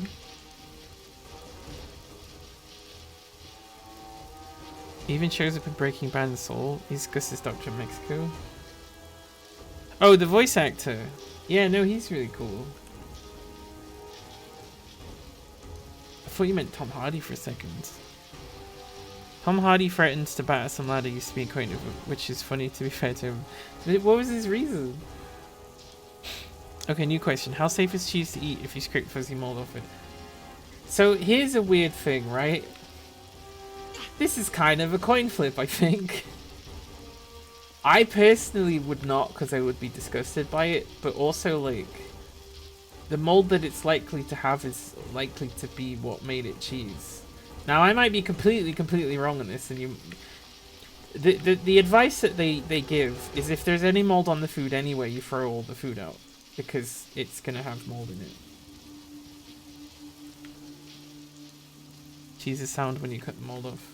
Well, some cheese is supposed to be like that. But I guess it's not necessarily going to be cheese mold. It's going to be like flour mold. Achoo! Why did I sneeze so, like, properly? Like, achoo!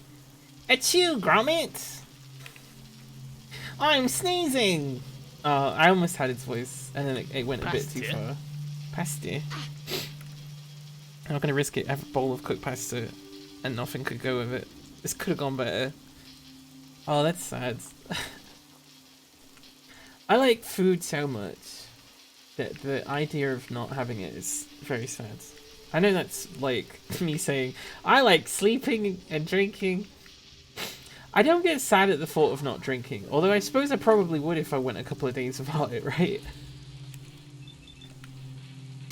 Yeah. Yeah. It feels like Russian roulette more than milk. I mean, it makes everything worse. And I did end up having that fucking dissociative episode or whatever it was. Where I just went wandering about.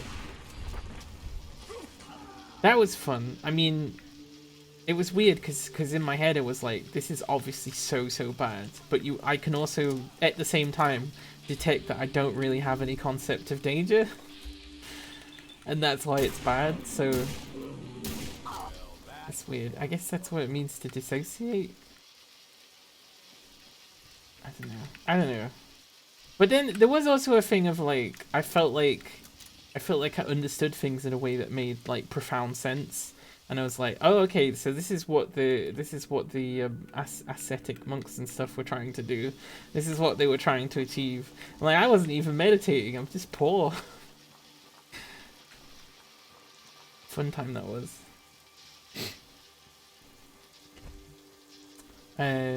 Yeah, milk. You just sniff it and then maybe cook it, I guess. The thing about cooking it is it does sort of like, if it's gone off to a significant enough degree, it's like soured, so even if you cook it, you're still sort of baking in that like weird milk acid, I guess. I'm assuming, because I've not really cooked that much of it. Right, we need to find the way in here. We don't have to complete the dungeon, we just need the magazine. But I just know it's gonna be like, no, you have to put the square-shaped raider in the square-shaped raider hole. And then you've got to remember the passwords. And you've got to unlock 4 lockpicks. Ooh, ah. Excuse me for yawning. But also not excuse me for yawning.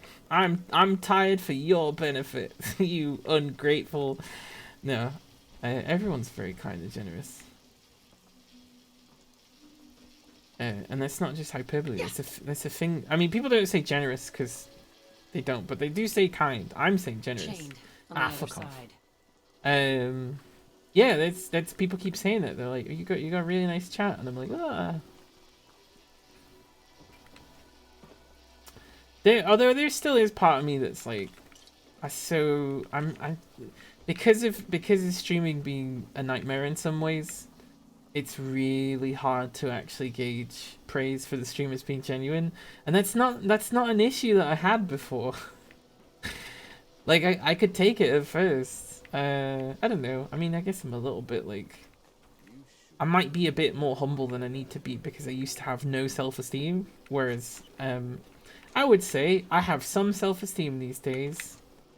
I probably have a deficit in some areas, There's probably some boundaries that I need to learn better or whatever. But I don't know if it's just attached to streaming or if it's because I got away from my parents or what. But like, I don't know. I feel like I have an esteem, you know. Someone described me as confident, which is a time in my life that would have been absolutely laughable. So you know, interesting stuff. Ari Tom Hardy. Oh, hang on. Let me make sure I say all these things about milk first. I love milk, but it's an enemy of mine. Anything like white liquid, it's not great for me personally. Even though I love to have a little glass of milk.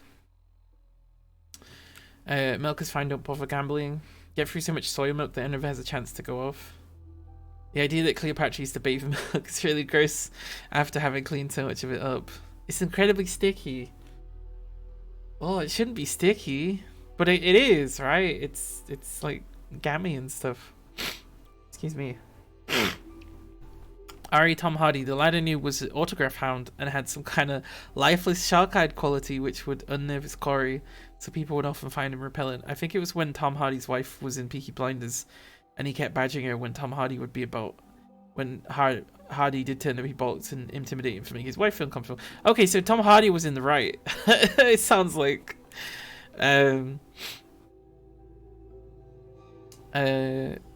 Do paparazzi and adjacent beings deserve any respect? I think if there's something wrong with them, it's their bosses, realistically, more than it is them. Like they're being pushed to do that. But they're still not great. Guy Pratt, the bassist for Pink Floyd in the 90s, did a public thing on his website calling the lad scum after he got an autograph under false pretenses, which is funny because the lad was only about 16. Getting an autograph at the cost of someone hating for your life is so strange. As I said, fair play. That's, yeah, an autograph under false pretenses. Just, maybe your autograph shouldn't be so difficult to get hold of. If people need to go with false pretenses, like, surely you could do some meetups, right? And if you're famous enough that people, like, are gonna fight for the chance to see you, why don't you pick a local business to do a sign up at, so that everyone puts their fucking money in the local business, you know? It would be so easy to do that.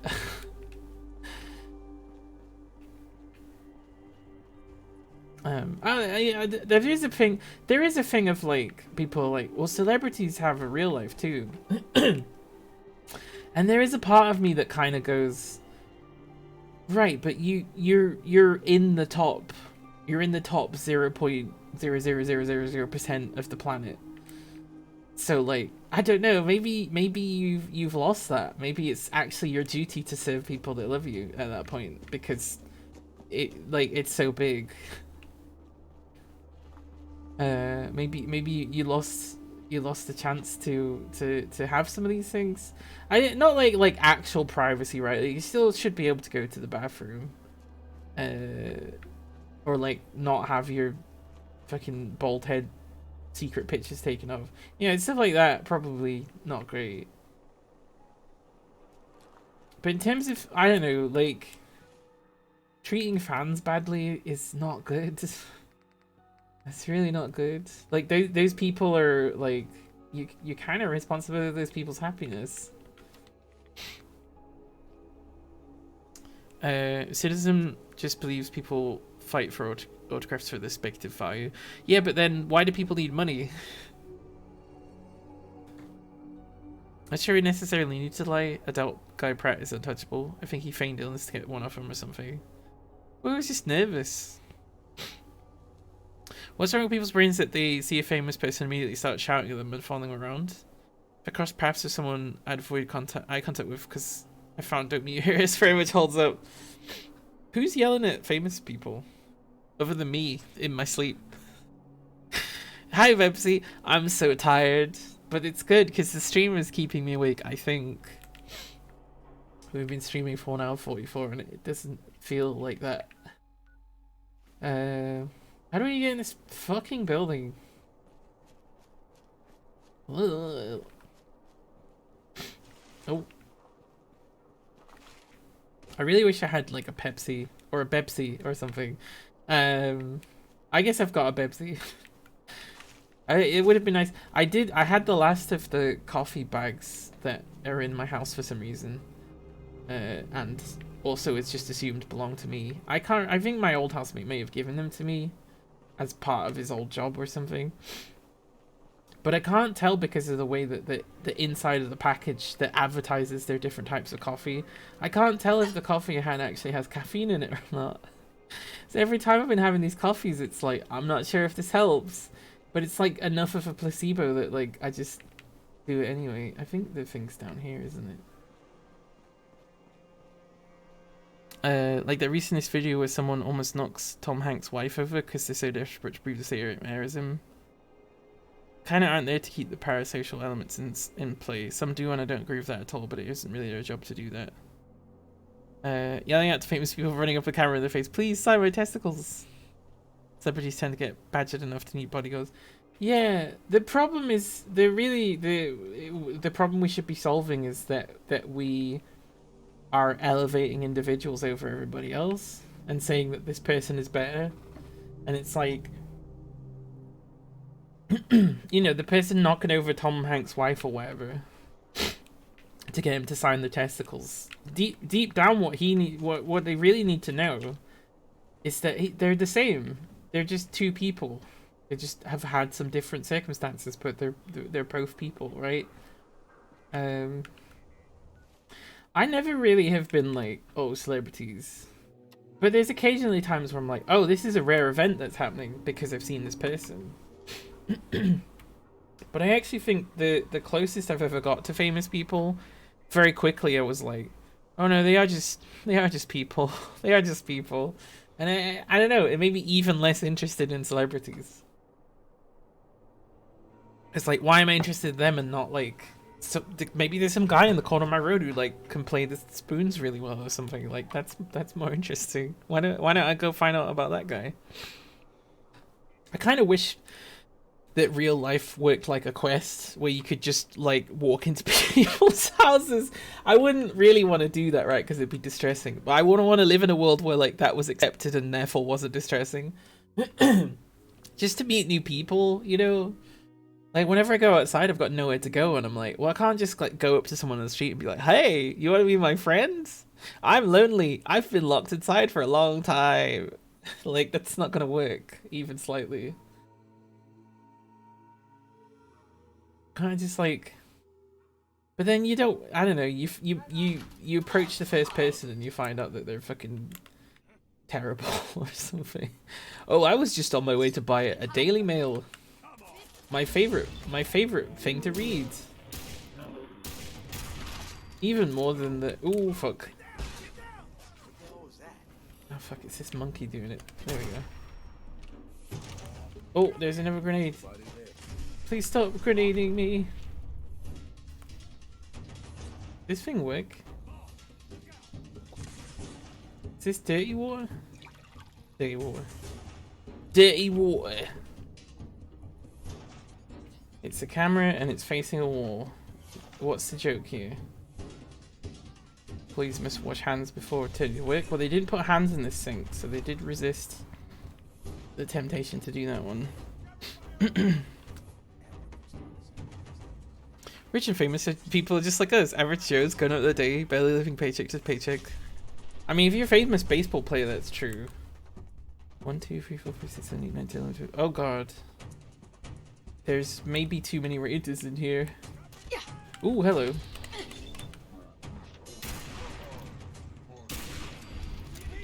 Oh, fuck. Is it just gonna be like that every single time? Oh. Oh, hello. They seem to be pretty similar, these raiders. Yeah, what happened to all the like dreadnought gear and stuff? I've not seen that for ages. I think I accidentally changed something with the raiders. I think the thing that changes the leveled thing overwrites the raiders mod. that makes them a tougher faction. Because I think, oh no, there is a Dreadnought there, never mind. I guess it didn't overwrite it. Sorry, I'm getting behind in chat. Fame seems like a living hell. I hope to God never accidentally happens to me. Yeah, I've ever, like, one of the reasons I was more interested in being in theatre than something like television is, like, who's the most famous theatre actor that isn't on television or film? You don't know them. Nobody does. But they probably get paid well, right? So I figured it would, you know, that would be good. You'd end up in the middle of a Howard Hughes, Richard Nixon Venn diagram if famous. That's the most perplexing thing I've read in the stream. What? What do you mean? Oh, if you'd oh, okay. You would end up two awful people in a Venn diagram if you were famous. I don't know. I mean, I guess it would just be like me yelling at people on Twitter and then having to delete it because someone says maybe you should stop doing that. Like, I think it would just be like that, right? If I actually got famous. It's hard enough to deal with having a regular life. But also, like, I wouldn't want to be famous. Like, I've said if the stream gets too big, I'm probably try and sabotage it a little bit. Because I don't... That's not what I want. Especially not in this fucking format. Hi Hagenbegen. I'm very tired. So I apologize if any chat is missed or not represented. Pistio's long jet. Oh, yep. Understand the sentiments well in here, but I do need to make things clear. Are you resenting others if they're lucky? Luck doesn't exist. It's kind of a complex thing, right? Because we realistically, if you want to be really moralistic about it, like, we shouldn't resent people because of a system, right? We should be convincing them to get on our side and showing them like how that system hurts even them. The problem is privilege is such a fucking powerful drug that you can just ignore those people. It's very easy for privileged people to just kind of just to compartmentalize these things because, you know, that's how they keep their money or whatever. If they just gave their money away to people who needed it, even if they were like close to those people, yeah, presumably they would stop being rich. So richness and rich people discourage that way of thinking all the time. Sometimes without even realizing that's what they're doing. But luck doesn't exist. I wouldn't say it's impossible to become a rich person from like any background. The thing is, what determines wealth almost entirely, almost 100%. It isn't entirely 100% because there's so many factors, but almost 100% is based on class. So like, so you know, someone who's being so-called lucky in one situation and someone who's being lucky in another, it's like it's going to be very different. Oops. And that's not even just accounting for like all of the things that happen and that they're a part of and stuff like that. Ooh, they seemed to shoot that before it came in. Being born in a wealthy family is just luck. I don't know. But it's not though, because where did the wealthy family get their money from? At some point it was extracted from someone else. Or maybe somehow they just did win the lottery or something, but like even that is still from people's like addictions and stuff like that. Then going on to have an impressive acting career definitely has nothing to do with luck. I mean, it is, I guess it is in a sort of like abstract sense, right?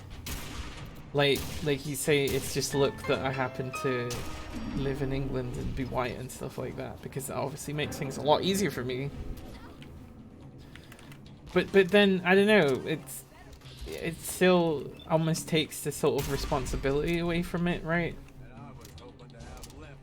Like the only thing a rich person has to do to stop being rich is to get rid of it. So every time they don't do that, they're kind of making a decision to stay that way.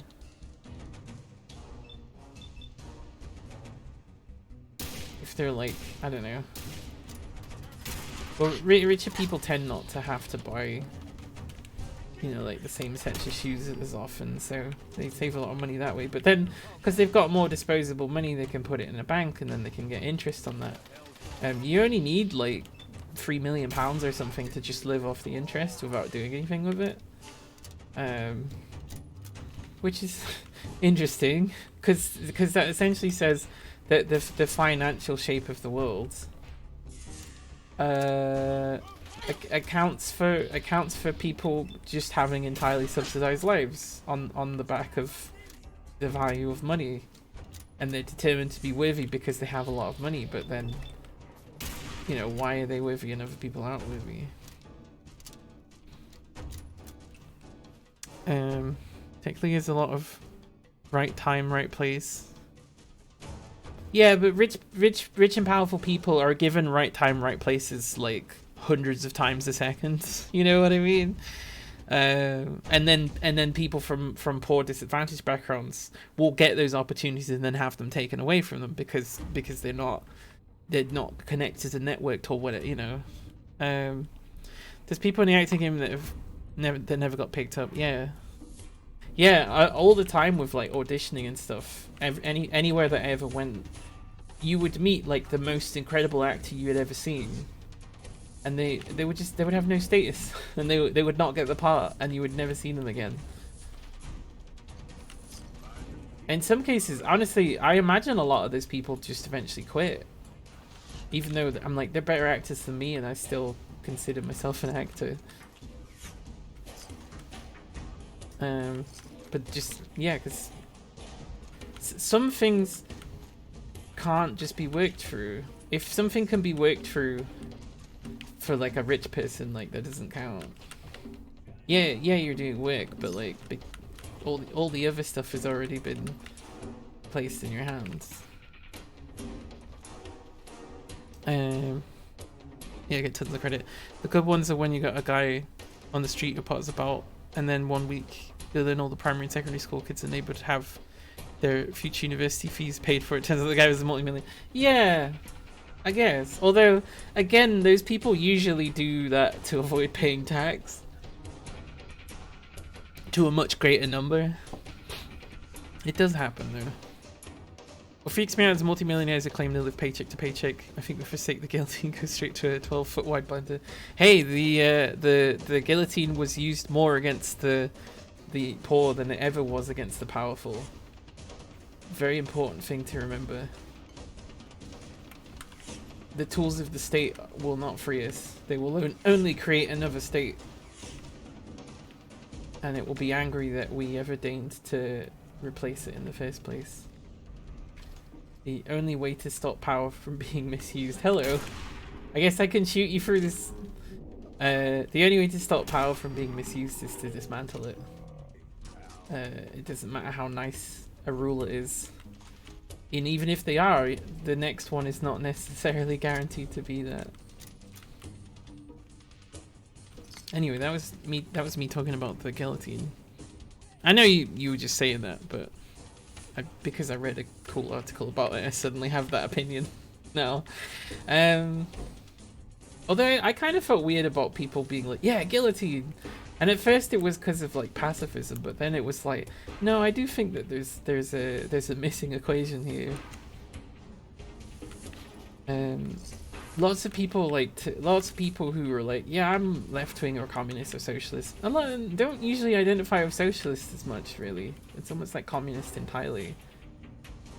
Don't really understand what they're talking about in like a very serious way sometimes, and I'm a bit like, oh. Because they're like, oh, we're gonna have a revolution. I'm like, okay, if that's the way you want to go with this, that's a very complicated thing to do and does require a lot of planning and understanding that you definitely do not have at this point. Like, what happens if you decide to start revolutionizing? What are we gonna miss? Because you thought that a millionaire wasn't part of the bourgeoisie or whatever the kids are saying these days. I shouldn't blame the kids. It's like 30-year-old adults. I wonder why they think a loaf of bread costs 10 cents or $100. Yeah, no, it's funny because if they run a business, right, that like your employees get one free bread or something, the bread will be a 10-cent bread. But then when it's time for them to have some bread, bread is a common and popular starting point for a lot of anarchist thought. For example, the book Conquest of Bread, which is worth a read, I think. I haven't read it. Now, I am complaining about how like people don't know communist theory and stuff like that, and there's loads of things that I haven't read. But my excuse is that often with these things I've actually read more analysis about them than I've actually read the book. So in terms of reading material, in some cases I've actually read more stuff without actually reading a book. Which is a weird way to do things, I will admit. I think we probably get a save here, right? They don't need people defending them. People are convinced by so many systems do so. It sucks. Rich people, yeah. Get Hassan Paikrani as a communist after all / JK. I'm not even allowed to talk to him. I talk about him. Without getting consequences that last years and years and years. I just think he's so dangerous. I think the reason why he's the communist on Amazon's platform is because he's so ineffective.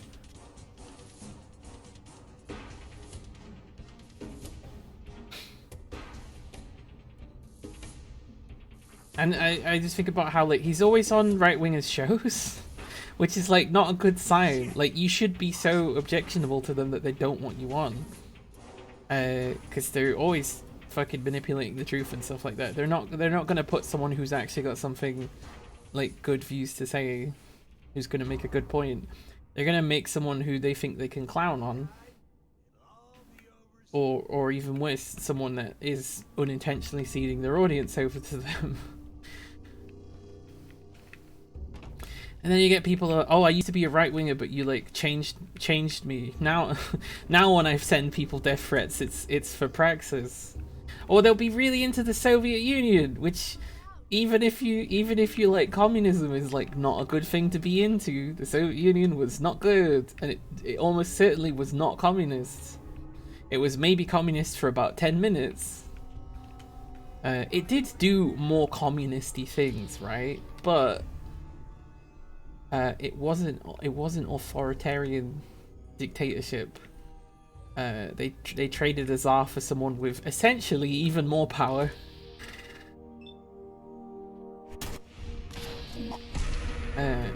Whose first action was to kill all the people that helped start the revolution in the first place, because he didn't want them to start a revolution against him. And that doesn't sound like someone who's even if we say that communism is an ideal, that doesn't really seem like someone who's got the ideals in mind there. It seems like someone who wanted to be in charge of a very large country. Ooh, this guy's called Jared. Jared is not a legendary, so Jared is now dead. Ecology of Freedom by Bookchin was made more impactful than Conquest of Bread. Yeah, Conquest of Bread, for what I got told, was like the baby's first anarchism or something. And I'll always raise the point that communism and anarchism as theories were essentially written in the same room by Marx and Engels and other people as well, who were all sort of rich British people, right? Yes. They were all like upper class, or at least most of them were. And certainly that was like how that kind of got led. And they were largely cribbing off things that Native Americans had said. And then they also really hate Native Americans. So I'm a bit like, is everything they said perfect? Is the reason that the Soviet Union didn't work out because those things need work? They're missing very important points about like indigenous reconciliation and what's the other thing? You know, you're like sorry for all the bad and you give people money that they need. You know, that stuff. I'm very tired. There we go.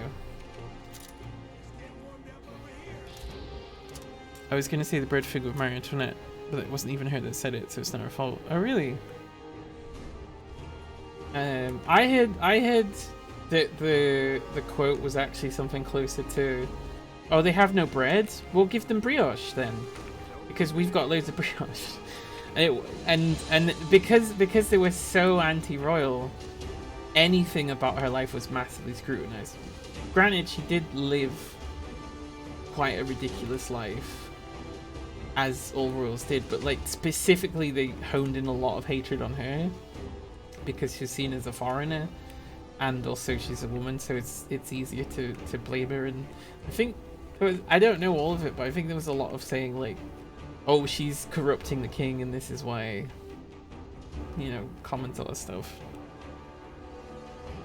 There's the actual quote. Turns out it was some journalist that wrote a line. Oh yeah, that's like Stockholm syndrome. Someone who was in a hostage situation in like a bank robbery or something did some degree of cooperation with the people that were taking her hostage, and her explanation of that was the police were going to shoot us at a moment's notice, so I had to do that. And because journalists are very often pro-police, unfortunately, true journalism should be an act of anarchy. You should be seeking to destroy unjust systems by exposing the truth of how they operate. That's what journalism should be, but so often isn't, because it's such a powerful position or whatever, right? So they were just like, oh, she must have a weird like disease or something, that she likes her captors more than she likes the police, who would never do anything wrong, of course. Yeah, that's where that comes from.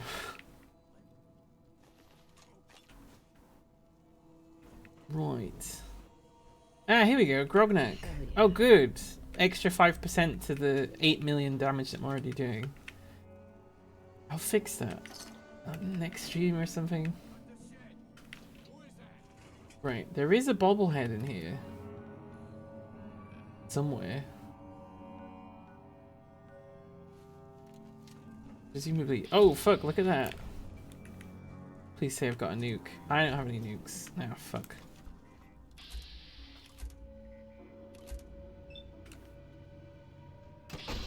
Oh, happy birthday. I forgot to say happy birthday. There we go.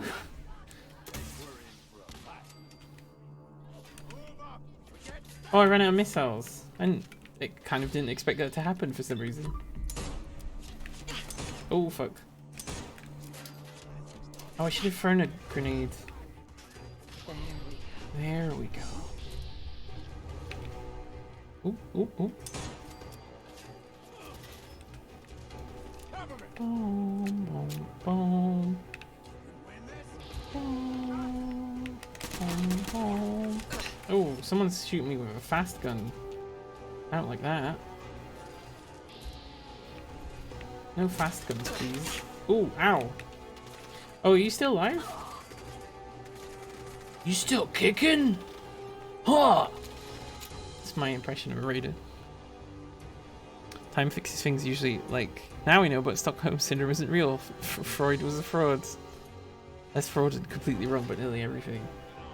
Basically, the only thing that Freud really did was he went, maybe something that the patient says could be relevant. And everything else was just him taking loads of cocaine and going, maybe I can hide why I want to fuck my mom behind the diagnosis of every single person I meet.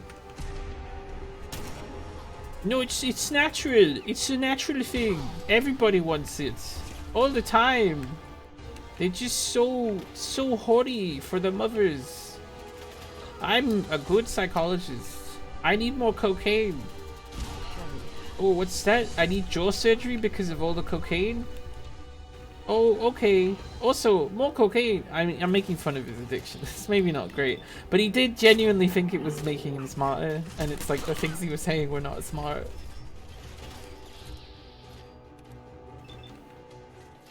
I shoot you from here. Not really. I don't know if you can even... Oh, you can shoot through this window.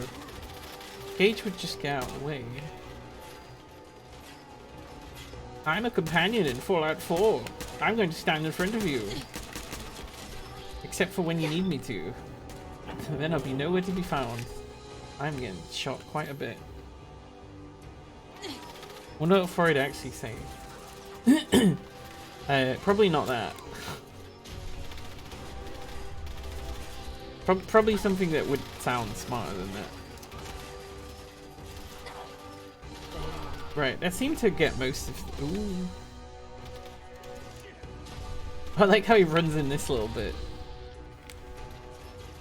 To avoid the grenades. Even though, I guess it technically ran towards it a little bit. Hello.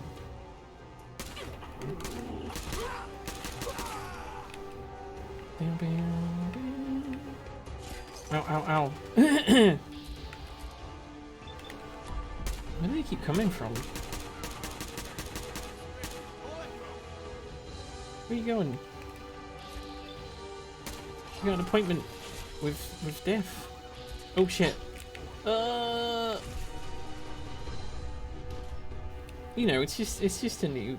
Normal thing to unleash in a car construction facility, an assembly line. My sister went to one of the like car construction plants in the UK, and she said it was very interesting. It was very cool.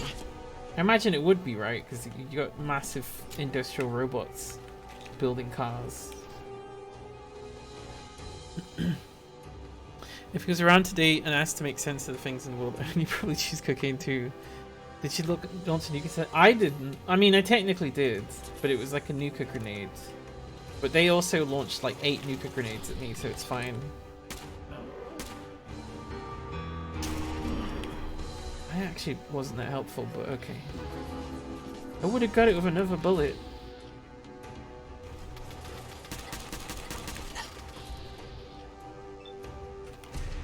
Get you through the wall. There we go. That's what VATS is really for. There's so many of them. I mean, I know I turned it to 20 or whatever.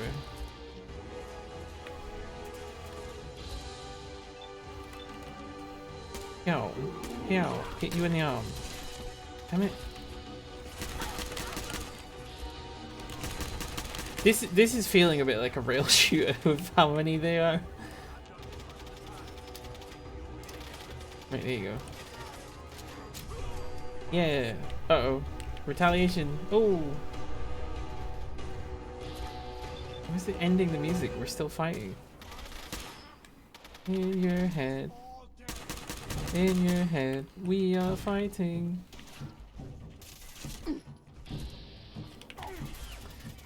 Right. Without being just like overtly awful. What's the most that you could fuck up a really poignant song? Like completely strip the meaning out of it. I always come back to over and over again in my head of when everyone was doing this isn't so funny, but when everyone was doing Brianna Gay vigils, and I was like, you know, I'm affected by this. I think a vigil will help me. And like, it was nice to see a lot of people, but they were like, here's some people we've gotten to speak, and none of them were like were prepared or anything. I get it, because you know it takes X amount of time to get a bunch of people together, but like, it was really bad. And someone had made a poem that they were like, it was just the I have a dream speech, but they just changed it to say like trans and non-binary, and I'm just like, but we're already having an issue that, you know, her death's been kind of used, elevated like really high among white people, among white trans people, and then the way that we're gonna talk about it is we're gonna do some shitty poem that takes Martin Luther King's speech and takes the part about race away from it. I was just so annoyed, and I just had to leave, because I was like, anything else I would have just fucking got up on stage and been like, hey listen, that was not okay. But like, I don't know, you know, as many of places where I've been in the wrong and said something and fucked things up because I've been trying to do the right thing. I think like the ultimate version of that is going to a vigil and telling people off. I don't know if you like oh, there was a riot cause. Oh my gosh, was it with the far right? Did they come and shut it down? No, everyone just this weird little trans freak got up and started telling us off for racism, so everyone lost it and started brawling.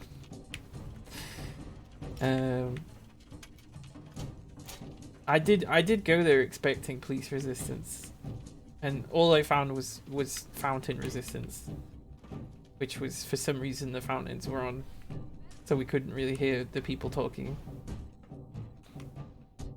Oh, you mean my sister? Did my sister launch a nuke? Oh, inside here? No.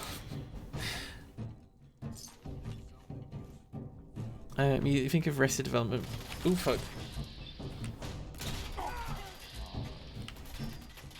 When Tobias and his daughter maybe sang Afternoon Delight. I'm gonna need some context on that because I'm barely I'm barely aware of what game I'm playing. What would that have been in reference to? I'm sorry, everybody. I can't get your references. I'm a bad streamer. I'm not. I know I'm not a bad streamer. I've had people who are like professionals say that I'm a good streamer, right? So like I should keep that with me forever. But there genuinely is a thing. The second that I'm away from it, I'm like, oh, was that good? Am I a good streamer? And I know, and like I've got enough like peace of mind to be able to sort of compartmentalize it and go, no, that's just, you know, it's just anxiety, or like, you know, you're coming down from it or whatever. But no, it is a thing.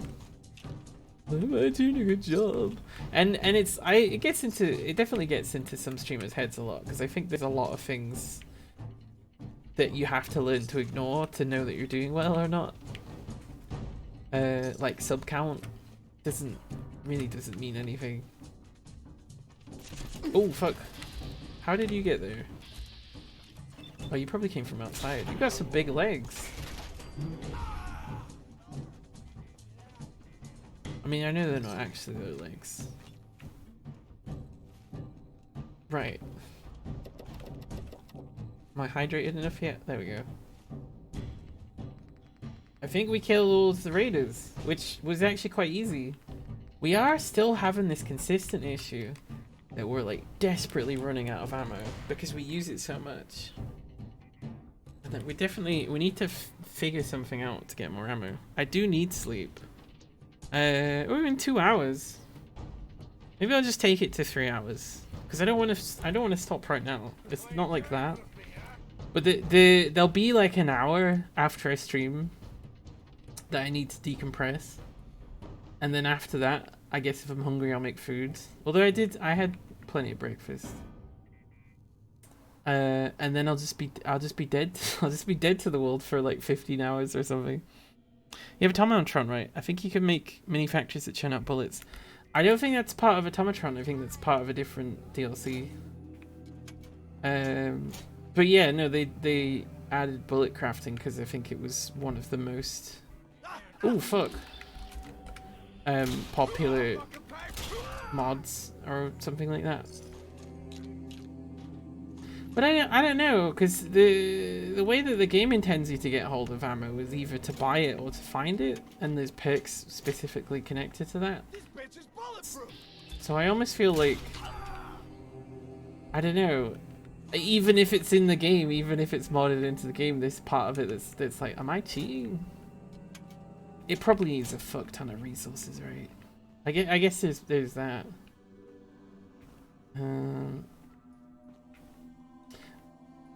The ammo system in Skyrim is very weird because almost everything you fight has like iron or steel. Oh, hello. Shoot. There we go. Like iron or steel arrows. It's like really, really common. So you'll end up just picking up thousands and thousands and thousands of them as the game goes on. And if you're lucky, like other arrows too.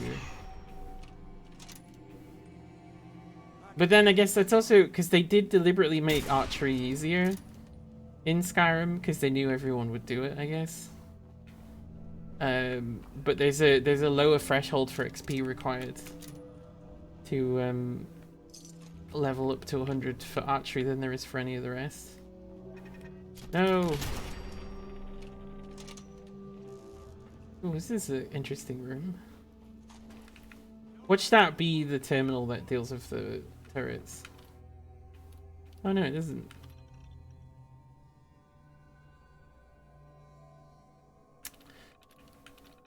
Oh good. I killed them when they were like when they were gonna kill Preston's people. Ah, I've got a key. Fantastic. Don't have a key for this though. Making a factory to manufacture more weapons of war seems antithetical to some of the themes. They don't give a fuck about the themes. The only theme of Fallout 4 is, and it's such a piffy one. It's like if robots were basically identical to humans, would they be humans? And the game very clearly answers yes. Because you have to choose to ignore that if you go against the railroad or whatever, right? There's nothing deep. They don't even seem to be very good at like criticizing war in this one. Like occasionally you'll get something, right? Like you'll open a fucking door and a big fucking sentry gun will come out and you'll just think, oh gosh, the horrors of war. Like occasionally. I mean, maybe I've just become desensitized to it because the writing is very much like, we need to get this game out, and not so much, we need to build a world. 76 went over the edge completely with players fighting over who gets to fire the next nuke. You need to like, if players can do that, you need to make that player become the thing, the art of the thing that's being mocked, right? Like, oh, they're just bloodthirsty to get more territory or to poison some indigenous people or whatever. Although maybe don't do that bit. Nice. Maybe the game's not designed to handle that complex issue, but yeah, I don't know. I'm just trying to think of how you would do that. Like it's so ridiculous, and because they're trying to emulate a lot of different games, not necessarily like DayZ, but like kinda a little bit. Although it's much more of just like an MMO design of you bring your character to a location, you talk to something. I'm sure it's more fun than that. I've heard it's got like nice music and stuff, but I'm not personally particularly interested in Fallout 76 creatively. I don't know. I guess there's some things I've seen that I was like, that's cool. Right, I'm gonna get some water, which I will need to stay alive. So, be right back. Don't go anywhere.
Hello.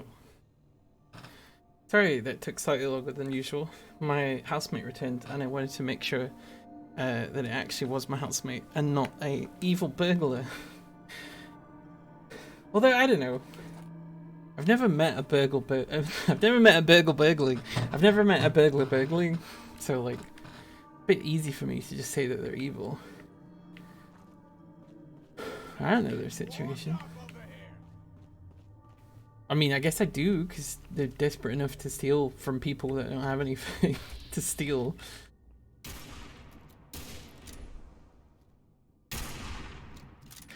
I don't know, I mean, I guess, like, they're never gonna get it, because I'm gonna always be in the room, but if like, any part of my computer was stolen, that would suck. It would be a big sucky. But I imagine, you know, what would probably happen in that situation I would just be like, sorry everybody, my hard drive got stolen. And someone would probably just be like, oh, I have a hard drive. That seems like the kind of nice thing that people would do. Not counting on it, but like, it seems like that would happen. A theft is always wrong, says Streamer Talk. You might be AFK, so filling it again. No. Theft isn't always right, but there are a lot of situations where it seems quite justifiable. And yet I never do it.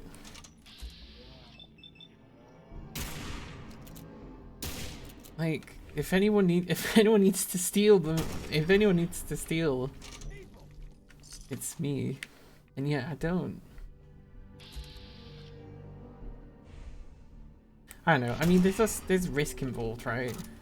Going to prison would be pretty bad. Or even just like a fine or something, like how am I gonna pay for that? More stealing. And then they do send you to prison.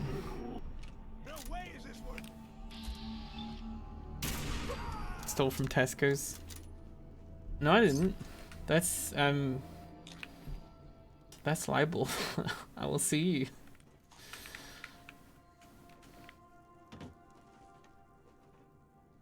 The idea that I could sue anyone is kind of like libel, to be honest. I know that's not what libel means. It doesn't just mean a lie. I don't think even though some of these are grabbable, in this situation they're not. Oh, I can knock them down in slow motion, but I can't take them. That's weird. Yeah, if you saw someone shoplifting, no, you don't. I like how several people independently have said that to me in my presence on the stream or whatever. Oh, there's schools in here. I get both of them with single. No, I didn't. I thought I did. It's kind of nice. Bit of variety. Hey, we came to see what's the noise. Oh. I have a feeling if I want that bobblehead, I'm gonna have to go on the elevator, which sucks. This one's a weird map though, because it's like two big major rooms that can like kind of see each other. Sue you before you can sue me. Yeah, but if you sue me, that means I can counter sue you. And then we'll see. Did I miss any? Oh, thing you like about 76 is there's an attempt to understand non-binary characters. Yeah, they are rated though.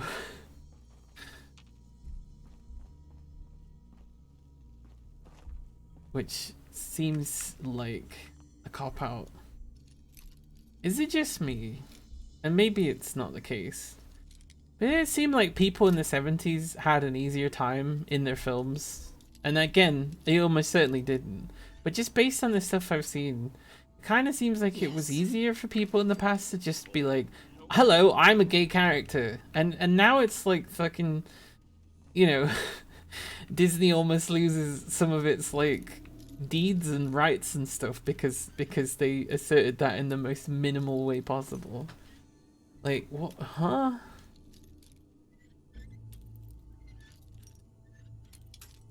I don't know. I don't know. I guess there's some things that like they're just so bold that they get past. There's so much about, you know, keeping queer people out of stuff and things like that. It's based on like intimidation, right? Like I've been fairly intimidated into not talking about being bullied. Sometimes just sort of like just having the courage and like the strength and appearing to be powerful. Sometimes I guess it just works because there's occasionally there'll just be things where like, yeah, no, they in this film it was just a thing. And then you get stuff like the Dune film, the original one. Well, I say it's original. I think there was maybe one before that like failed to even failed to show up to rehearsals or something. Yeah.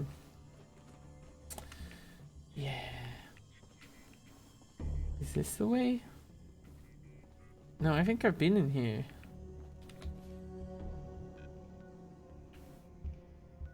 Okay. Well, the map suggests we're in like the cold void of hell, which is useful, you know, because I would hate to think that we were.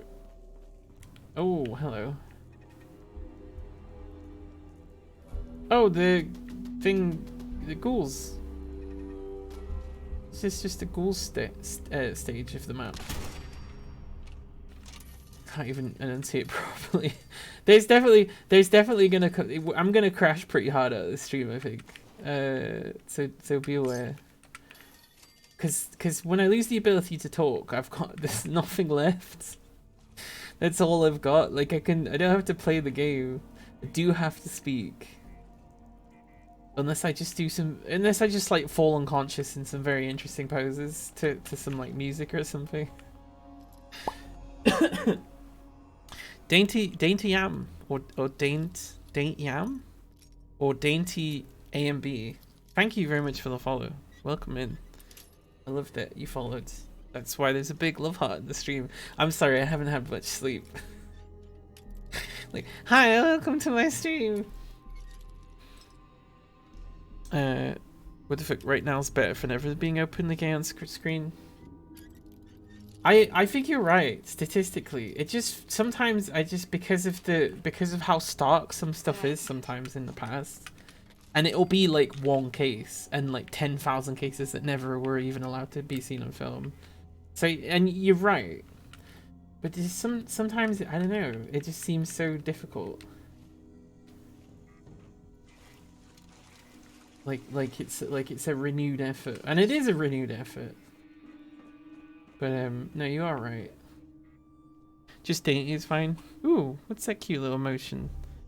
Evil berry cherry. That looks familiar. Oh, that's Stars? Who's Stars? Should I know who Stars is? Fuzzy Nut knows and loves every video game that's ever existed, which is very useful. Because then if I don't know something about video games, I'm just like, hey, have you ever heard of this? And then Fuzzy Nut will be like, oh yeah, I've heard of all 5 versions of that. Oh, this is just a shortcut out. No, I need the bobbleheads from Resident Evil. Oh, well, now I'm just embarrassed that I don't know one of the most famous games ever. Special Tactics Rescue Squad from Resident Evil. Yeah, everyone's saying from Resident Evil. Yep. From Resident Evil. Yep. I'll just wait until they remaster them a 3rd or 4th time. to get into Resident Evil. I don't know, honestly, if I just had Resident Evil and I probably would really enjoy to play it by myself, right? Because it's a campaign, which is what I like probably the best out of a single player game. Yeah, I probably would actually really enjoy it. Just don't have it, don't own it, no money. It's a bit oversaturated with everyone playing it on Twitch. But then even before that came out, everyone was playing it for like a year before. And I don't know if that was just in preparation for it, or just everybody likes Resident Evil that much. Add the hate Resident Evil tag. No! Stars is the only thing Nemesis can say. Oh, that makes sense. Jill, Chris, Barry, what's his face? Albert. We talk about royals.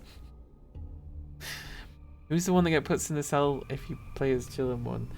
Which one's the one, and I'm sure I know the answer before it comes out. What's the one where you have your companion and you put her in a set of armor that's like an Easter egg or something, so she can't get carried off as easily? Is that Oh, hello. Resident Evil 4. I was gonna say 3 or 4. As in entirely as a guess. But yeah, I remember hearing about that and people saying that was great. And that's where that story ends. Right, I have found the way to go on the basis that there's enemies. Oh, there's quite a lot.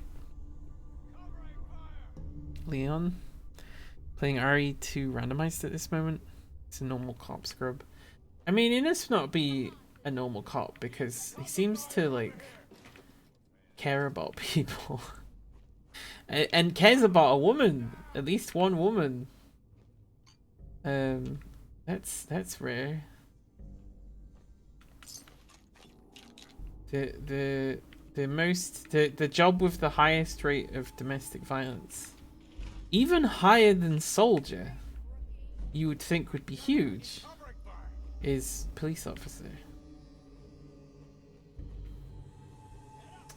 But we say that all the time.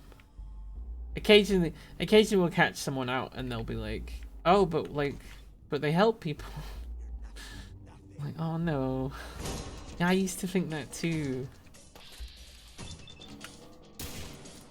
But I've seen the data. I kind of feel maybe like partly, so the head of Scotland Yard, Cressida Dick, I almost feel partly like she lost her job because she acknowledged that they were doing a really shit job. Because she was like, we really should get higher than like 5% of crimes dealt with, or whatever it was that she said. And there is definitely this thing, right, of like, you only appoint women into the position so that they can fail for the mistakes that you've made, and then you can replace them with like who you actually wanted to have. Because Reddit did that, and their CEO was like, there seems to be a lot of like deeply abusive content on Reddit. That should probably be banned. And then what ended up happening was everyone was just like getting really angry on any single issue that she touched. But I'm suspecting, you know, it's only really from one place. Please stop throwing grenades. I'm trapped in a toilet. Are you dead yet? Are you dead yet? Are you dead yet? You're dead. Oh. At least they're coming in like one at a time. That's making this easier. Oh fuck. Hang on. Riddled with it. Bullets. I have a grenade. I don't know how many of these I got left. No, don't throw one at me. Oh, they died before they got a chance. No, they're still alive.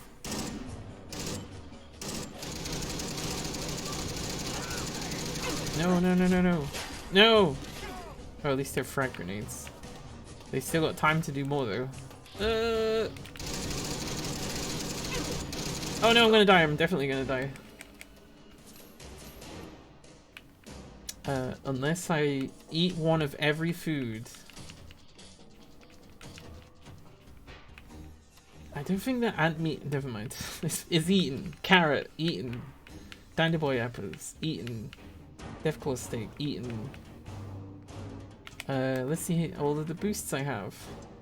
Okay, most of them didn't actually. Most of them didn't do anything. Rebecca. Yeah, that was Jill, Albert, Chris, Rebecca, Barry, Brad, Richard.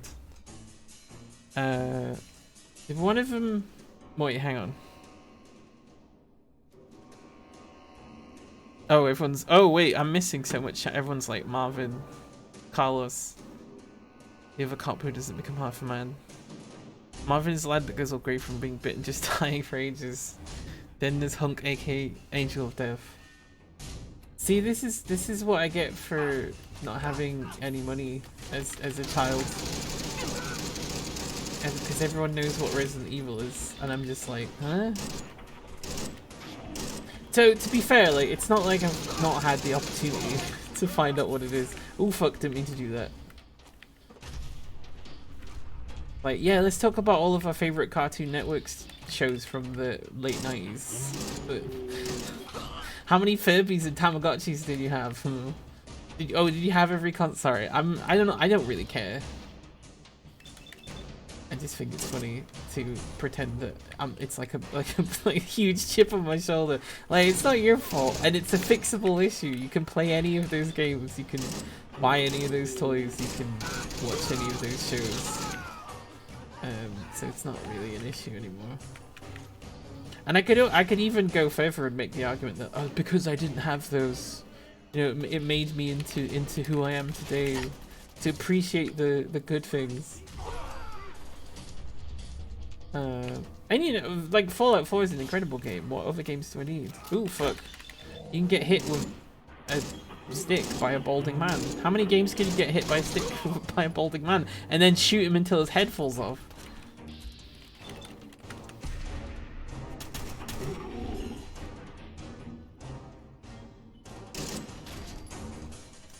I missed something for sure. Kiddo mashed up the laptop and he got 6 minute ads and you're onto Resident Evil. Oh no! Yeah, every so often I have to mess around with my settings on my phone and my computer to make sure I'm only seeing the things I choose to see.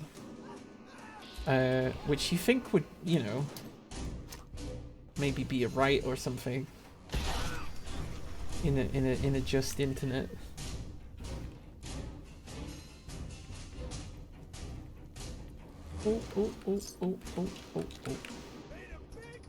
Why does every raider have a rotten tomato? Is it because they're just such meanies that at any point they might want to throw a rotten tomato at someone?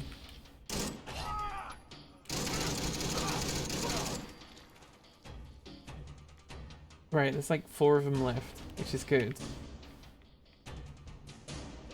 Oh, don't like the hit sound of that.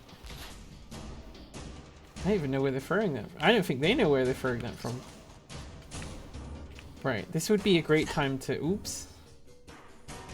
Oh, hello.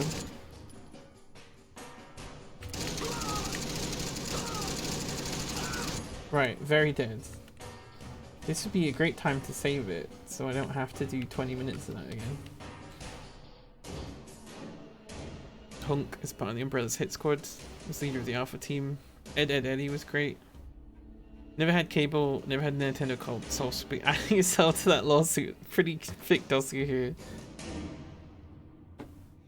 No, that means we can bond. Where'd the little bitch go? I can bond over the like extremely cheap LED crystal display 99-in-1 Tetris game that we all got given because our parents could not get us Game Boys. Although what ended up happening is I ended up like smuggling this kid's Game Boy out of this camp that we were in. Which was incredible because we got searched and our bags got searched, and I think they were like, well, we can't go in the kids' underwears, and that would be the next place, so we just got to go. They did get their Game Boy back eventually because my parents found it and had it returned, but not too long after that I did get bought a Game Boy for my birthday, a Game Boy Advance, and I have a feeling that maybe they were like, yeah, you obviously want this bad enough to put yourself in danger. Maybe we can afford maybe we can afford it as a birthday present. And fuck me, was that a great birthday. And we went to Cadbury World as well when I was old enough for that to still work. I don't know, was it 12, 14? It probably wasn't 14. 11? Well, I thought I was level 99 for a second. I mean, I got 99 XP. Too cool for helmet, are we? Ah, there's still more raiders. Killed every raider under the sun. And there's still more raiders. At least it's not as bad as the gunners, because they genuinely would kill me. Don't. Resident Evil 4, you can have fun through the entire game. That's great. I mean, I have to eventually get into it, right? It's just, one of the ways I'm wired is, ooh, and I guess it kind of ties into the whole thing I was saying about, like, I can't follow a rule I disagree with. And that's apparently, like, it's a neurodivergent thing or whatever. But I think there is also a thing of, like, not wanting to do something because it's like a social pressure or something. And I think that's a thing that can make neurodivergent people unpopular, because they seem to be, you know, directly resisting whatever the social norm is at the time. So, like, if everyone's doing something and everybody's like, oh, this thing's great and this thing's great, I just inherently avoid it. Because I'm like, no, it couldn't be. Now the issue with that is that it genuinely has gotten me into places where, like, something was good and I should have just gone for it. Like PlanetSide 2, I avoided that. Although, to be fair, that was also because I was in a cult as well, so there were other mitigating factors. But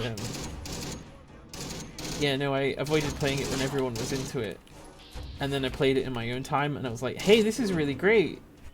And I think that was, like, one of the things that pissed off my cult leader. The other one being that I used the controller in World of Warcraft. Like, I mapped the keys to a controller for a rogue, because a rogue doesn't have to do that much. And my DPS went up higher, and he told me not to do it, which is, like, not his decision. But then when I showed him that not only had I done it, but it was actually better than the way I was normally doing things, he was, like, really, he was so annoyed. And that was the thing, he was like, I've had enough of you, get out. It's, like, really traumatic.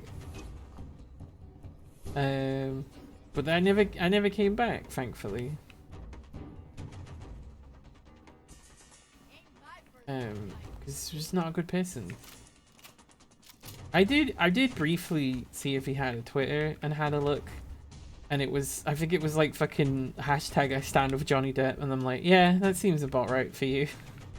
Yeah, of course he would be on his side. Like, fucking hell. Not that everybody that's picked a side on that is in the right. I think I was talking to a friend about it, and they were like, oh yeah, I don't like Amber Heard. And I'm just like, I don't know. I don't know enough about the case. I don't think anyone else does either. Are we on the right floor for the bot? I think it said... See, it seemed like going in this direction is towards a bobblehead. And I would have left this place earlier if it wasn't for that. Now, there are no exits here. Does he, like, go around a corner? And that's just a bathroom. See, this is the weird thing about this place, because you'll want to get to the other side, but it's, like, not really possible. Ooh! Lucky I was using the right gun.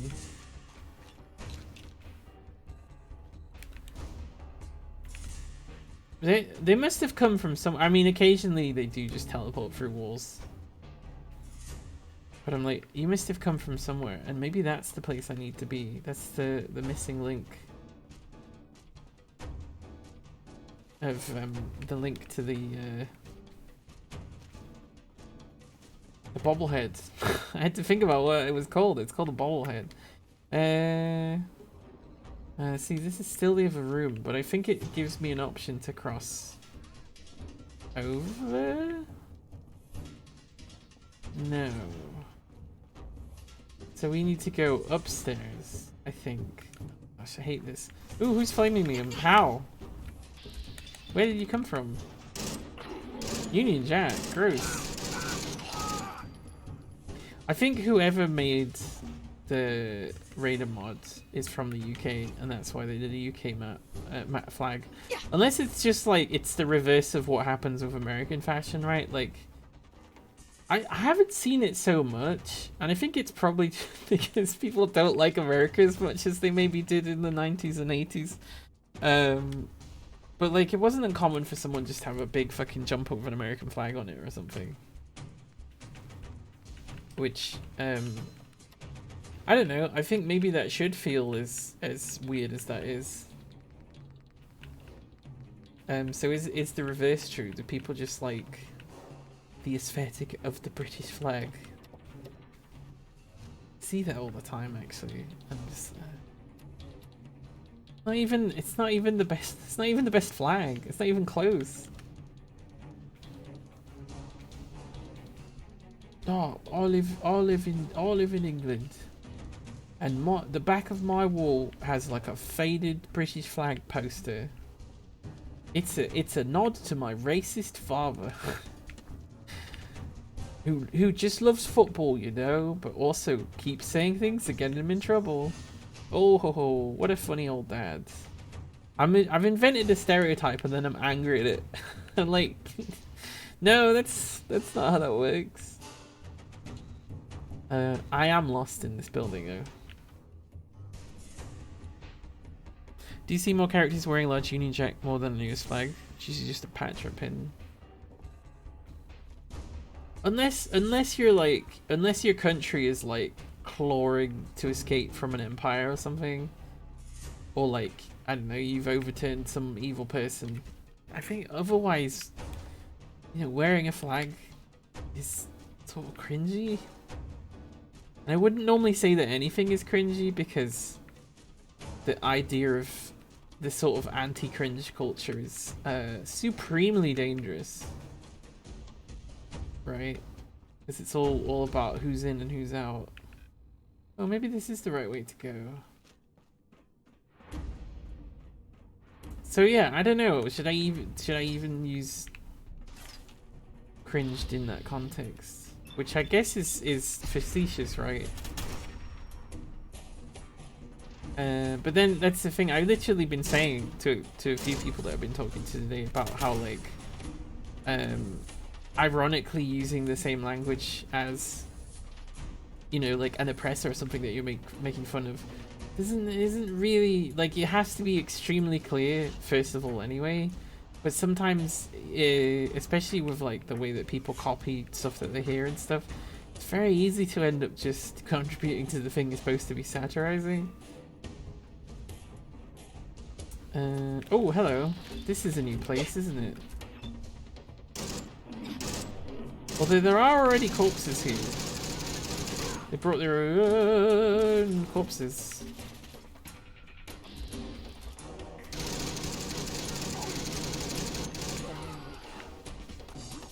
I'm running out of ammo. I'm running out of ammo. I imagine I've probably got loads of bullets from like one particular gun that I've not been using.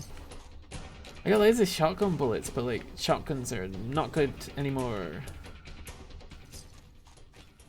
There's, as far as I'm aware, there's no shotgun thing in the skills, right? I don't think they would do that. There's a pistol one, there's a automatic one. There's a rifle one.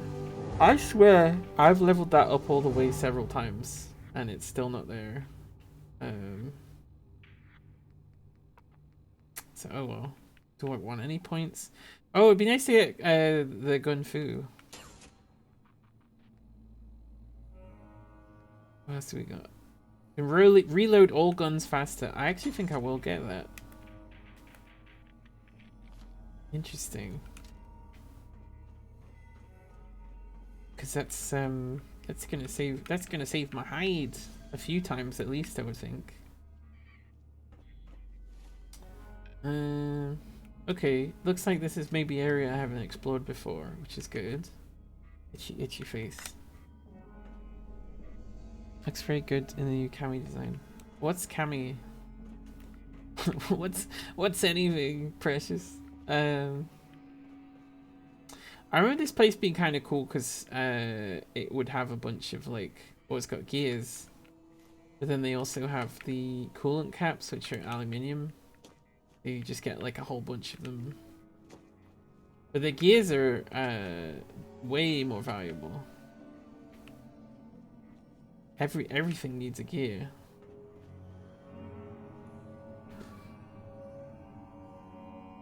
You know, just like the song, everybody needs a gear. Everybody needs a gear for a pillow. That song, you know, about gears. I'm pretty sure that's what it was about. Everybody needs a gear for a pillow. Oh, itchy face. Cammy is a British Street Fighter character, and the new one, she has a nice Union Jack jacket. Blair, a nationalist. Excuse me. Although I remember one of the first things I was taught about the countries of the UK is that they were all states, and then the country was the UK, and but then also they were also countries, and those are really confusing to me. Because what we don't want to say is like, oh well, one of them's still attached to us because of like essentially medieval marriages, and then another one's attached to us because of like medieval conquering, I guess, and then another one's attached from like post-medieval conquering. No, it's a long time. Oh, and then all of the, I don't know, tax havens and Commonwealth countries. Brimful of Asher, whoever the fuck Asher is. A brimful of Usher on the 45. Asher. Yo. Jesse! What are you talking about? I don't actually remember how he says that, but everyone quotes it. Oh no, he goes, Jesse, what the fuck are you talking about? I think that's a really bad impression of him, but I'm not Bryan Cranston. Amazing to know. I am not Bryan Cranston. You may have heard that I'm a trans Bryan Cranston. I'm not. If anything, Bryan Cranston is more likely to pretend to be trans than I am to get a chance to pretend to be him. I'm only basing that based on him doing that with a disabled role immediately after Breaking Bad. It almost seems like because he was the dad of a disabled child that he was cast in that part. Casting is such a bigoted mess. I don't doubt that that's the reason. Brian and Aaron getting together to do potato chip commercials really funny. It is fun sometimes, things that spin off. Like I remember like once they were filming Lord of the Rings, I think just for fun they like also did like a advert for a bus or something. I don't actually know what it was about. Sweet. And they were just like, yeah, why not? Let's just do a little thing. And that happens sometimes to TV shows and stuff like that too. They're just like, hey, what about this? What about this little project? The song is based on the history of film and culture in India. Since their beginnings, Indian films have relied heavily on song and dance numbers. The singing is almost always performed by background singers, while the actors and actresses lip sync. Aisha Bloshi is a playback singer who's sung over 12,000 songs and is referred to as Sari Rani Punjabi for our queen at one point in the lyrics. In the slower original album recording, playback singers Lata Maneshka and her elder sister, and Muhammad Rafi, one of the top male playback singers of the mid-century, are mentioned. The lyrics in the bridge contain a number of references to non-Indian music, including George Brashen's song L'amour des banques publiques, Jacques Dutronc, Mark Bolan, Argo Records, and Trojan Records. Right, that gave me That gave me no context. That gave me zero context. Jesse, Jesse. I know that you're talking about this song, I guess, but that's it. Have I heard this song before? Maybe. It's not impossible. Unlikely. Unless it's really, really famous. Right, so we got here. Oh, I can see there's kind of a route around with the staircases, so I think maybe that's what you're supposed to do at this point. Favorite Lord of the Rings fact is what we do from the Shadows film set was made out of green screens for Lord of the Rings. Interesting. Green screens are pretty cheap. That seems to be going the opposite way. Yeah, that goes outside as well. Oh. Oh, it showed me so well where the map was. Show me. I want the bobblehead. I need it to be big and strong. What bobblehead is it? Tell me.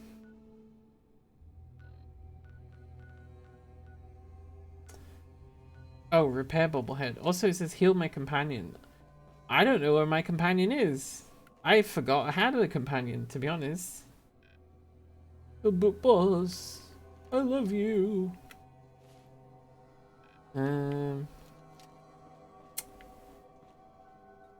It's gonna be in the elevator. Although I really should find where my companion is.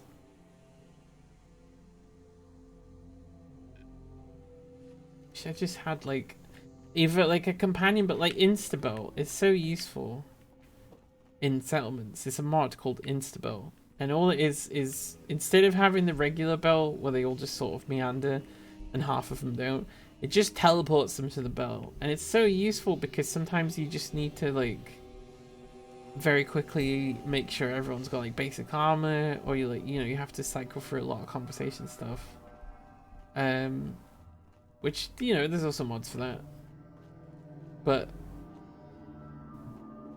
yeah. What was I saying? See, we're getting to the point. We're getting really close.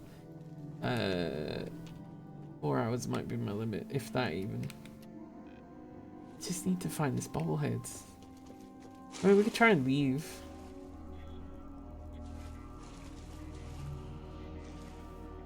Should have quiet you. There we go. Property damage. If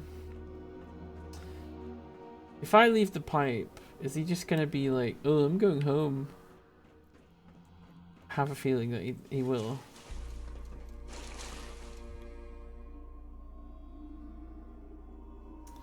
Yeah, you said you thought it was a gear for a pillow. What? I don't remember saying that. They just stole them at the end of the production and made them into the house. Joe and the whole Frodo's Great, who is that storyline where Brett McKenzie's character becomes the internet icon for a while. Yeah, that's weird. I mean, weird in like a good way. Like, it's kind of charming. I wonder like, I imagine Elijah Wood's probably got a pretty good sense of humor of it. Like, imagine if you didn't, and you're like, you're chosen in a film to look good, and everyone's like, don't bother. Go check out this person instead. Great for being an extra, right?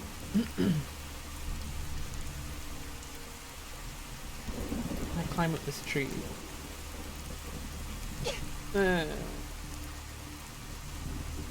Well, I guess I'm just gonna have to abandon you there, Gage, because I, for the life of me, can't figure out. It was probably the elevator, right? It's probably the elevator, which I didn't get into. The Denny's Hobbit menu. Good link it, but everyone get hungry. Nothing wrong with being hungry.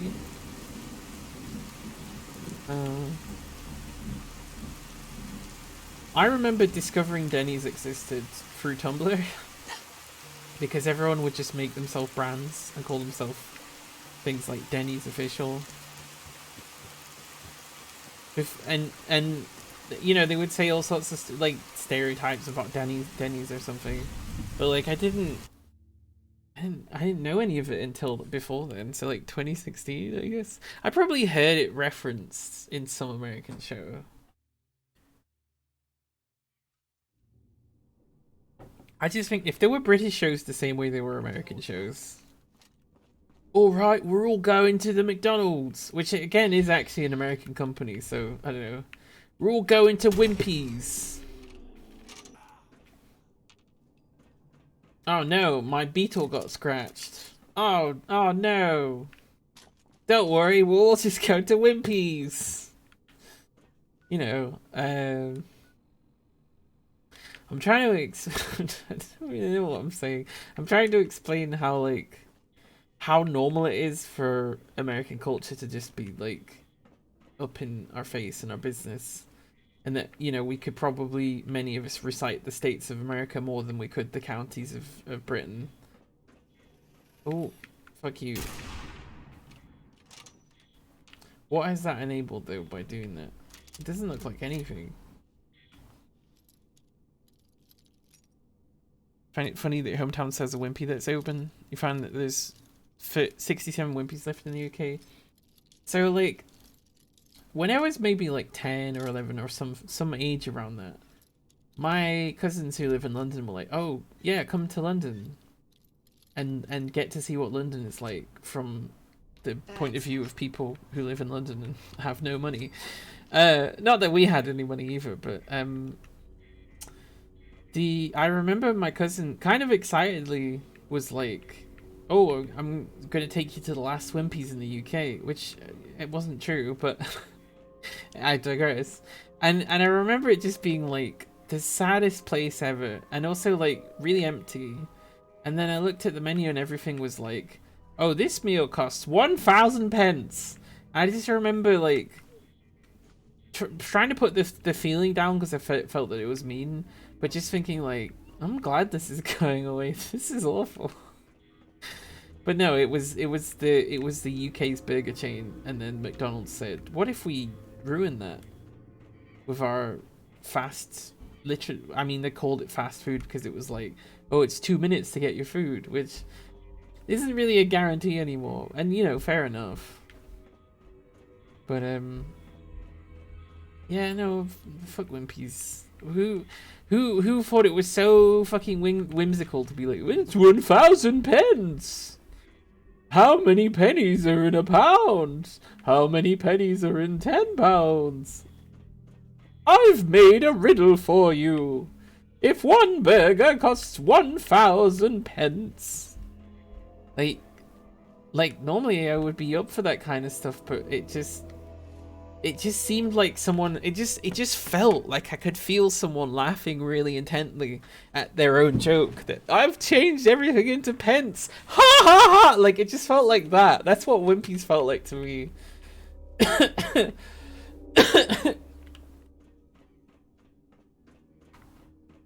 don't know, you just get some vibes of places. And again, was a child. Excuse me. Today, I would probably notice a lot of how depressing it was. I don't think that part would change.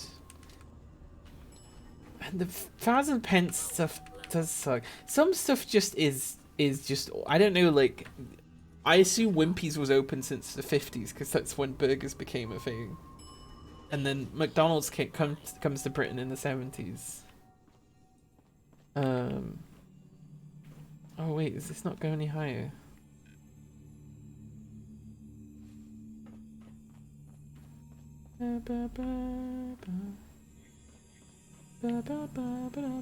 It might be up there.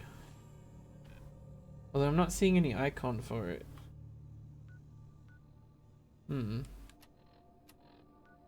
What number is it? Find repair bobblehead.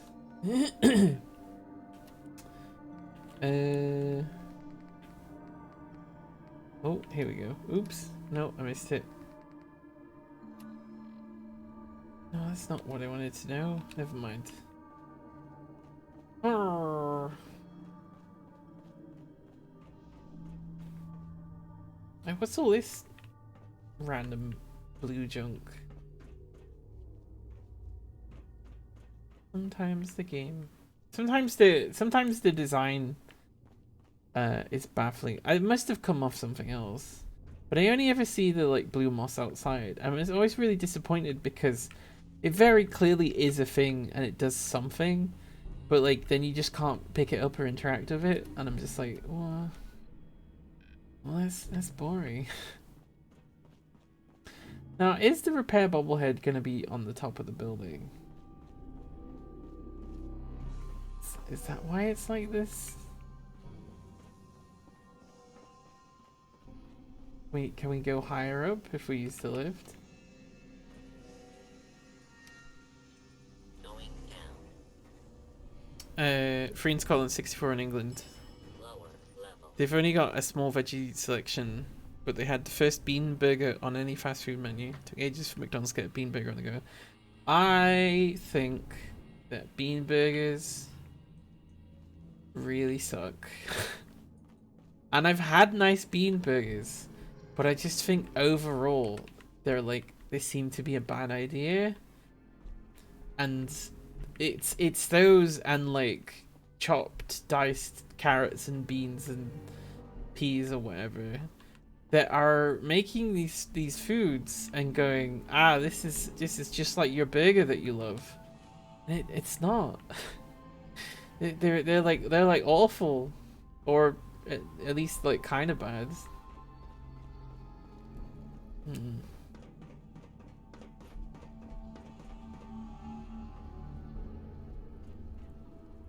No bobblehead here.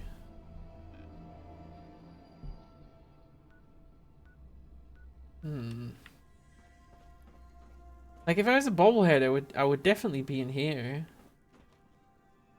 Why wouldn't I be? Because it's not like a meat burger. It's beans. See, I just think the things that make up a bean burger in like a little bun, there's enough there to make something that tastes good, that celebrates beans for what they are and doesn't try to pretend that there's something they're not.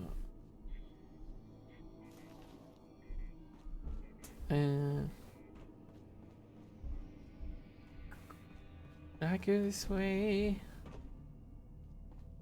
It's funny how it's like Covega assembly plant, but like every single vehicle is. It looks like this. Also, what's weird is this is all rusty, but then all of this equipment is like not that rusty. Like, oh, localized oxidization, is it?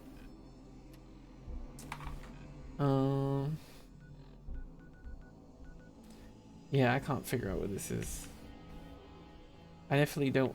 We'll just come back. It's not like the enemies will come. The enemies can come back, but I don't think they will. We'll just have to return at a later date. Sure wish I knew what gauge was.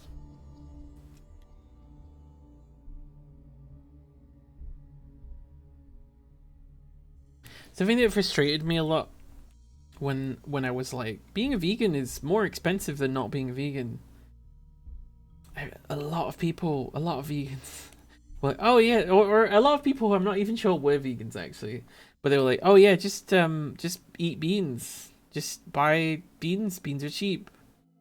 First of all, beans are not cheap, and secondly, like, I've eaten so many fucking beans.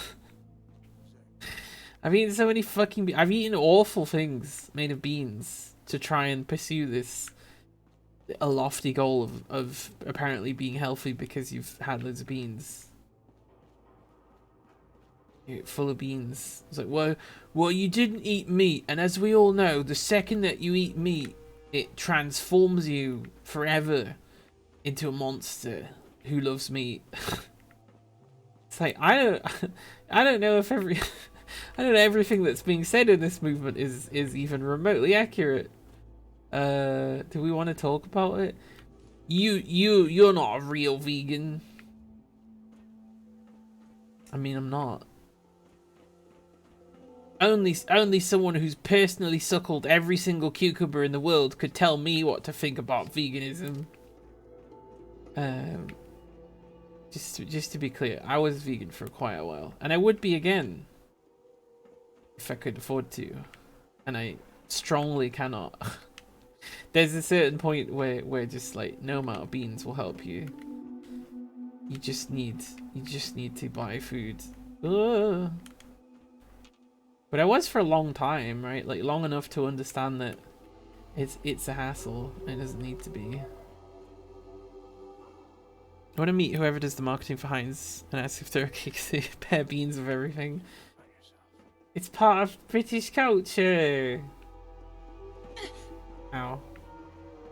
I have a feeling that there's a guy on here. The baked beans, they're weird. They're like weird. I don't know what they're actually like. What their original bean was. Wait, that's weird. But then when I got into things like kidney beans and stuff, late in life, I guess I would say, suddenly I was like, oh wait, so beans can mean all sorts of things.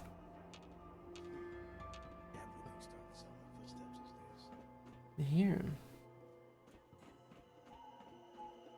Pythagoras hated beans. Good, I think.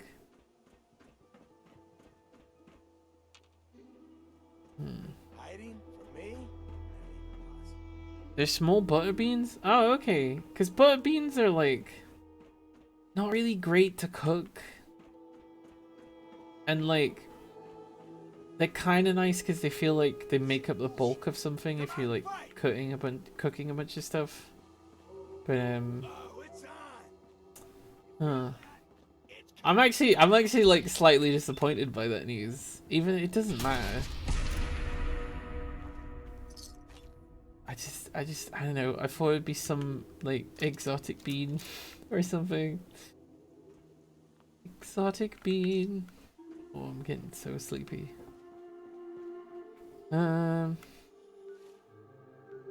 It's still saying that repair bobbleheads is outside when I'm outside, so I'm starting to wonder if it's on top of the building, because I kind of feel like I remember that maybe. Where's this go? Oh.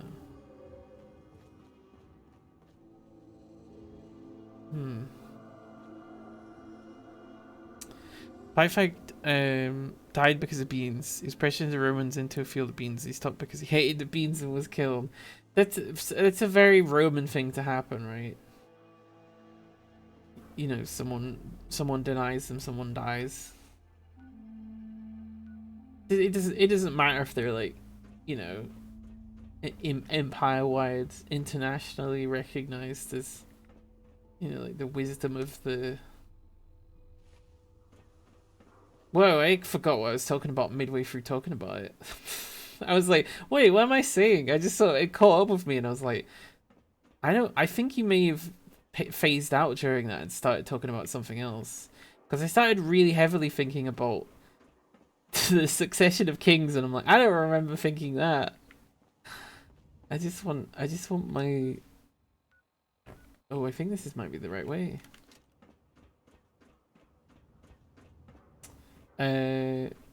Something about Romans. I don't know. But yeah, no, they're always killing philosophers who are like, no. Oops. I got the impression like a few of them did well under the sort of rule of Alexander, but that's just kind of because Alexander like found philosophers kind of amusing. And also, you know, like he was trained by a philosopher and I think that helped him up until he died. But it kind of made it seem like you know, he wanted to best them, like, oh, you're so smart. Like there's a whole thing with the big knot, I can't remember what it's called, where they're like, this knot is so impossible to untie, you won't be able to untie it, so he just fucking cuts it at part of the rope instead. And I'm like, assuming that's a true story, you know, good job, you're right. Don't know much more about him. I don't imagine he liked women or anything like that, you know.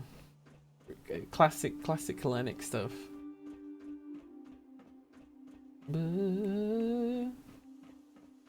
Right, is there a repair bubblehead up here? I imagine not. I've been here before.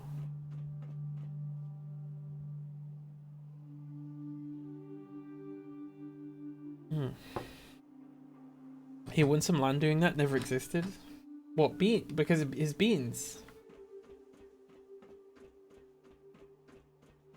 Or he won some land that didn't exist.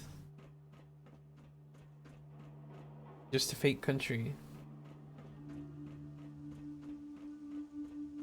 Wow. Is Scrooge McDuck a problematic billionaire? There's no such thing as a non-problematic billionaire. Being a millionaire is already kind of rough. Because your money's going to have come from somewhere. Aha! There we go. Being a billionaire, I think, actually is impossible without causing a huge amount of suffering directly as an individual.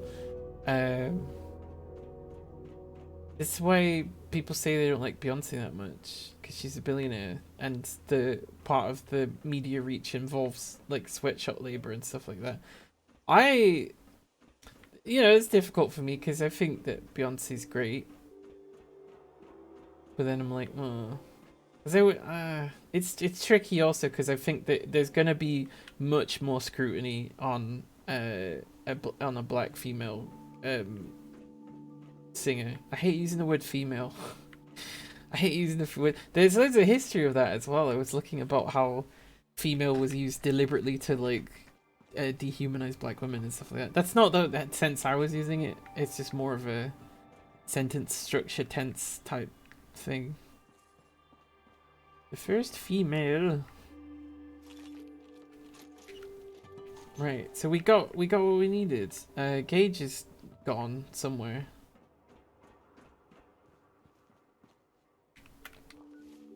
What else is near that we could go?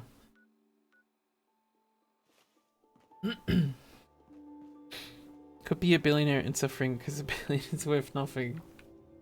I mean, was it like Prince Philip used to be like, oh, no one has it worse than me, and that like profoundly is not true. Is there anyone that has it better than him? Probably not. Him and his I love that everyone's so used. My favorite thing is, you know, I don't, masculinity is not a thing or whatever. Or I guess it is, but like, I love the idea that he was really emasculated because everyone was so used to saying Queen and Queen Majesty and stuff like that, that people keep referring to him as the Queen, and he has to be like, no, no, no, I'm an old thing. I'm called a king. And I like that because it really shows me how, you know, people didn't love the monarchy. It was just part of their like day-to-day vocabulary or whatever. I think that's quite funny.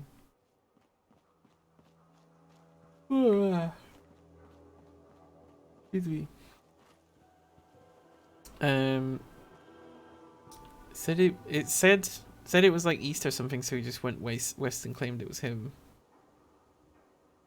Oh, okay. No, Alexander's rope. A pool of coins is class, unless hyperinflation. I mean, like how much food and shelter could one of those coins cost?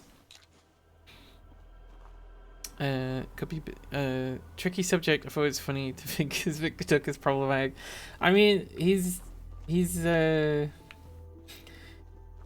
I did not know this until pretty recently, but apparently English people have just been treating Scottish people like they're all like really miserly about money. So making Scrooge McDuck, who's like literally the most miserly about money that's possible to be, it's, you know, it's a Scottish stereotype. There are not many there's not many Scottish stereotypes that really are that bad, I guess. I mean, everyone's like, oh, haggis, and it's like, well, yeah, people eat haggis. Oh, you're killed. What's on your kilt? That one is definitely the worst. That by far is that one's the worst. I say this, I'm English. Maybe Scottish people can tell me what the worst is. The worst is when an English person sits and... Oh wait, no, they have a Scottish accent. The worst is when an English... No. I think we went into Northern Ireland there. I'm very tired. Scottish accent is actually a really subtle one to do. And also, not all Scottish accents the same, obviously. No, don't even attempt it. Don't even attempt it. There's a high probability that half the people here are Scottish. Don't even think about it. Don't even think about thinking about it. Oh, disgusting. Oh, that's really aggravating. Oh, sorry. Sorry. No, but I guess, I mean, obviously for a lot of people, it's an example of the accent in such a, like, profound way that they're not used to seeing or hearing. Sorry, I only half read. I didn't mean to then immediately quote it at you. I hate this. Oh, let me have a go. They both blow up. That would be a good time to save. Oh, my housemate was very kind, and they were like, "Are we short on anything?" And I was like, "We're not short on stuff, but I would like some cheese." And she was like, "Okay." She got me some cheese. Oh, that's really nice. So I can put cheese on my pasta. The original video is really fucking funny. I was in a channel somewhere, and maybe this was just like a joke and it went past me or something, where someone was like, "Oh yeah, I know them in real life. I know all these people in real life, but like they have a really bad home life or something," and just kept going into it. And like, there's part of me that's just like, is that true? Is that true? Is this a joke? I don't get it. It was a long time ago. I don't really remember the conversation. Father-in-law, a cliched Indian, damn well love the poo. See, this is this thing. They sometimes talk about the character, the Robin Williams character in Aladdin that does all the Arabian Nights stuff. That he's like a really bad stereotype, and like Asian Americans are like, this sucks. But then in like the actual region that's supposed to be, everyone was like, "Way, they made a Disney film about us! Yeah, woo, yeah, it's us!" Even though it's like a racial stereotype. It's I don't know. It's weird. It's interesting. Oh,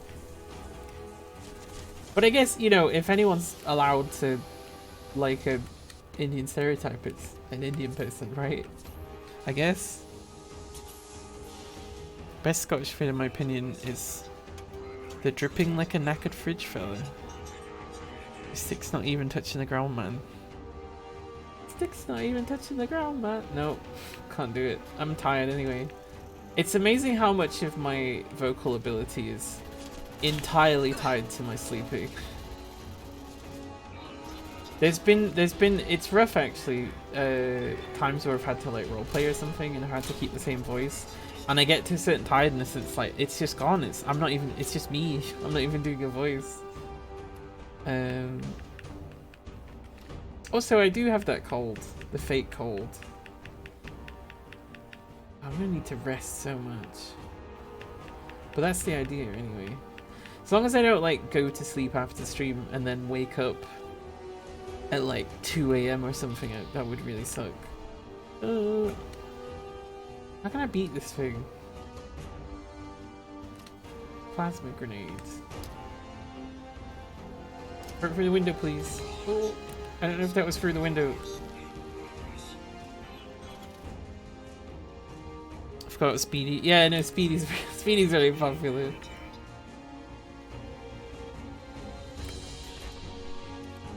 There must be something to that though, right? Like, even terrible representations, like, more than nothing.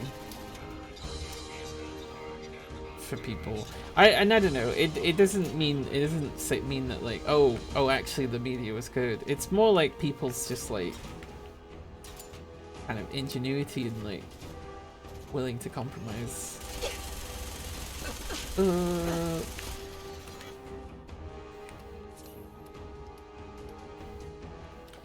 I don't know. I mean, I guess also even just like going, oh, that stereotype character is like me. Oh fuck, never mind. Essentially disagreed. I think it hit me in the head there. Could be an urban legend. Issues with reps, real complicated. Call it Speedy Gonzales effect. Yeah. Guy dating right now is Pakistani and he thinks it's okay for white people to use the slur associated with him if they know him really well. I don't really know what to do with that. Obviously, I would never.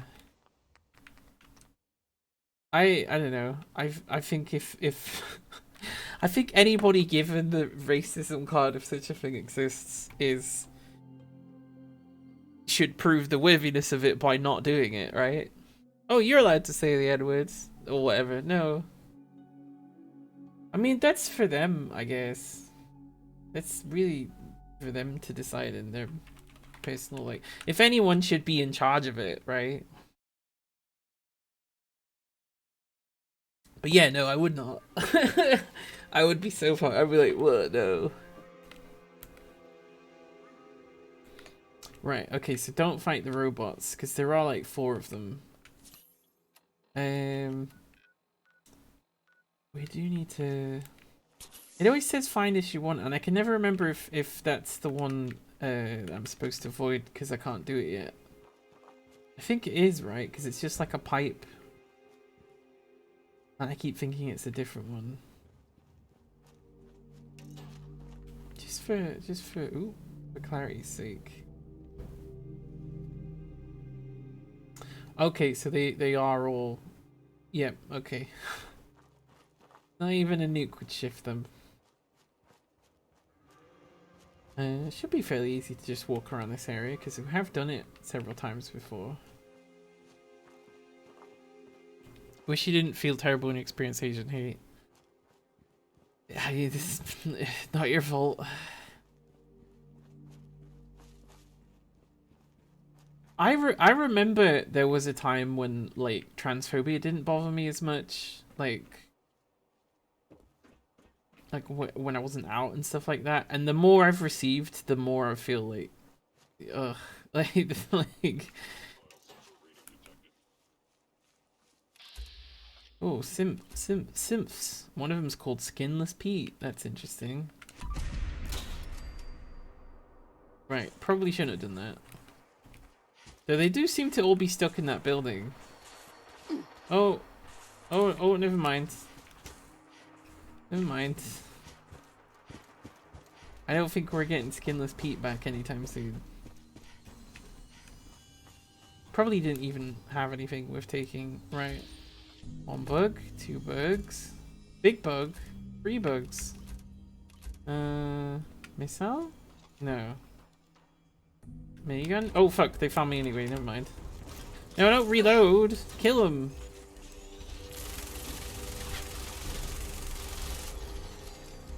Right, got him. See, that's actually not a bad thing to find. For a bug. Wait. There's more than one meaning? Oopsie.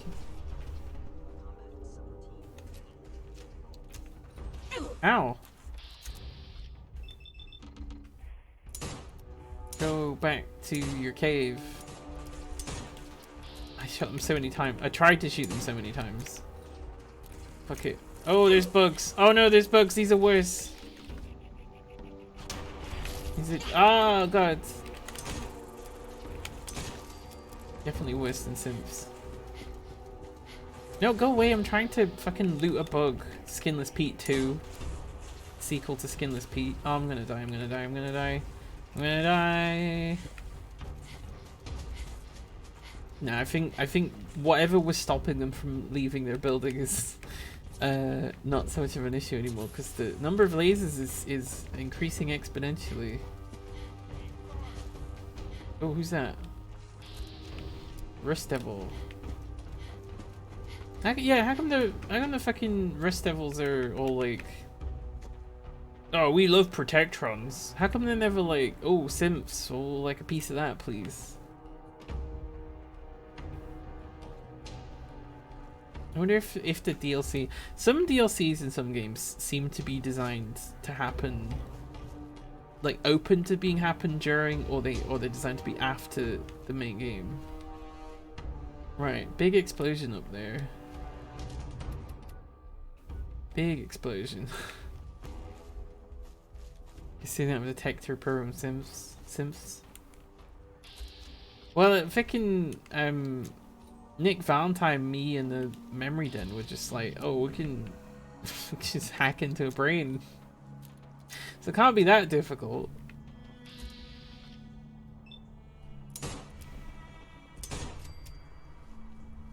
Right, so there's ghouls around here and probably raiders of some kind. And by the sounds of it, a big sentry gun. Yep, there it is. Meaning we can't really go that way. Oh, see, we're starting to get back into the survival again of the having to avoid things to not die.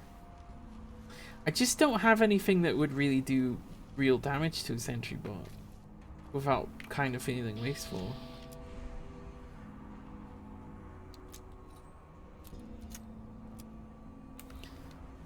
I think the Assaultrons are dead sexy.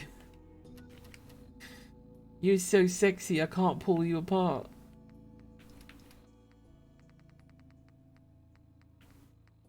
I don't know why I made them sound like that.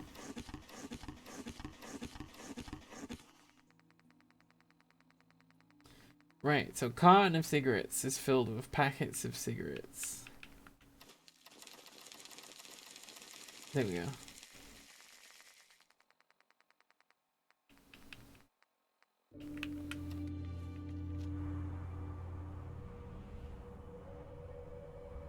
Assaultrons are too sexy to me. Most Fallout robots are these dumpy things.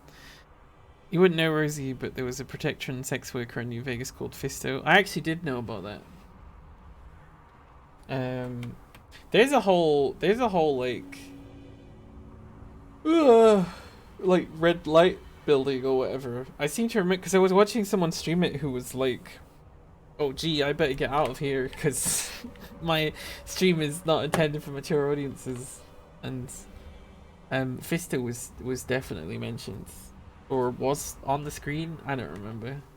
It was a long time ago. There's some streams.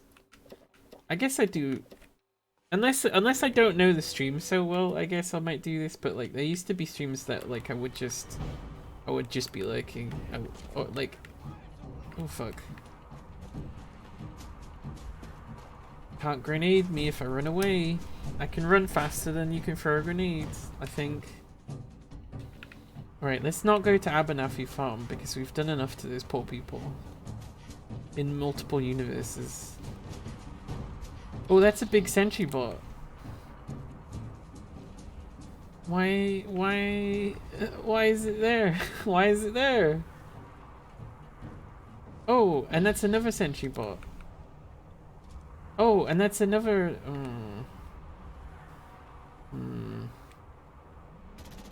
Oh, and that's the fourth one.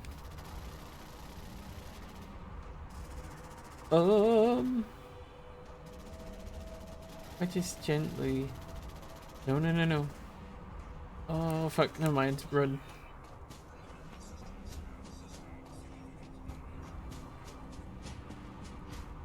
Oh, I guess they don't care. Fine by me. Oh, we are not where I thought it was. Probably just as well. Like how Fisto was in H&H Tools, which is like Rubco's starting ground. It would have been like House's pet projects. What about Securitrons, which aren't as dumpy as most? I don't remember what those look like. I only remember Protectrons. The Protectron I like the best is the construction worker one, because it looks very cool. But also it's like it's not the cop one, and it's not the subway steward that might as well be a cop. And I think the fourth one is a medical one, and that's good, you know.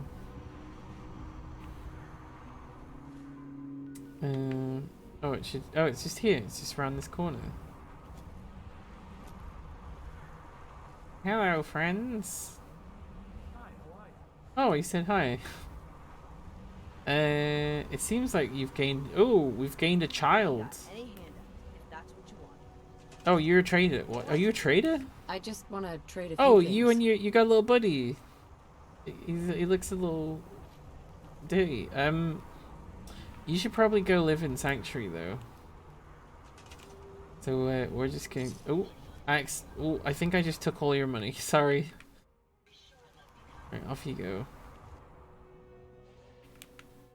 And we'll be sure to build some of your favorite things. School desks. No, every child loves a school desk, right? Can't go without it. Thank you.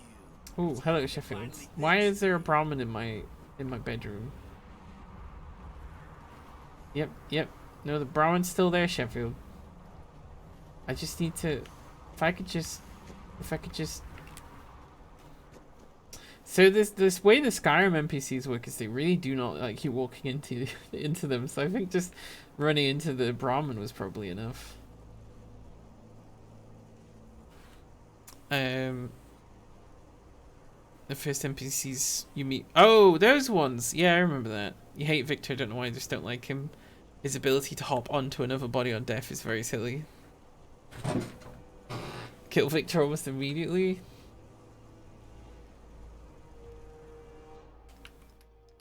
Yeah, how come we don't get any fucking Securitrons? What happened to them? And the thing is, again, this is one of these questions where I'm like, oh, I wonder what happens. I guess we'll never know. But then it's like, no, there's a really specific answer. There's an incredibly specific answer that actually, because of this reason, X, Y, Z. He's house is Aaron Boyd, house is a dick.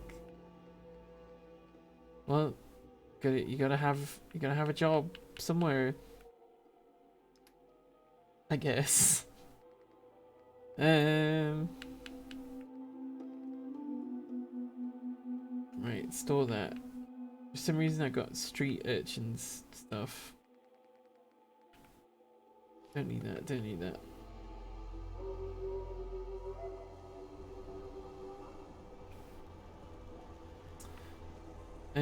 Yeah, and then do what my character would do if it was me, and sleep for 16 hours. House is Musk on steroids, pull the plug on him too. Well, that makes sense. One day when Elon Musk has somehow managed to get himself back with Grimes, she'll pull the plug on him too. Oh, I meant to say something about his deathbed or whatever, but I wasn't smart enough. Just pretend I said that in like the wittiest format possible. Right, I wanted to see if we can do another thing. Oh, talk to Preston Garvey might be a good idea. I'm hoping this means he's then like oh, we should do the other thing. Actually, come on, dog. Hey! Come on, boy. It's time Come on, to go. boy. So I take it Gage isn't here then. Gage must have gone back to Nuka Worlds.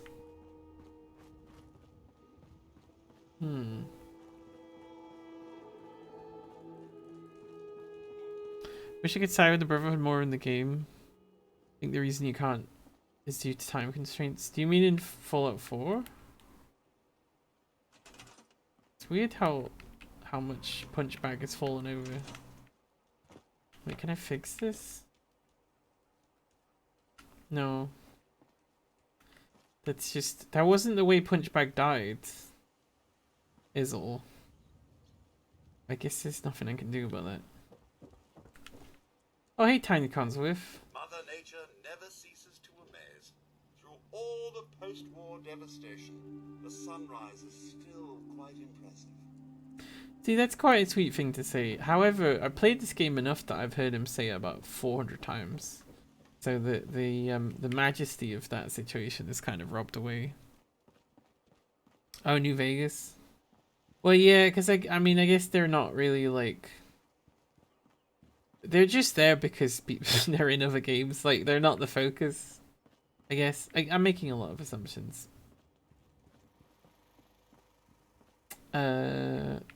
Right. Give me things. Do I have any mods?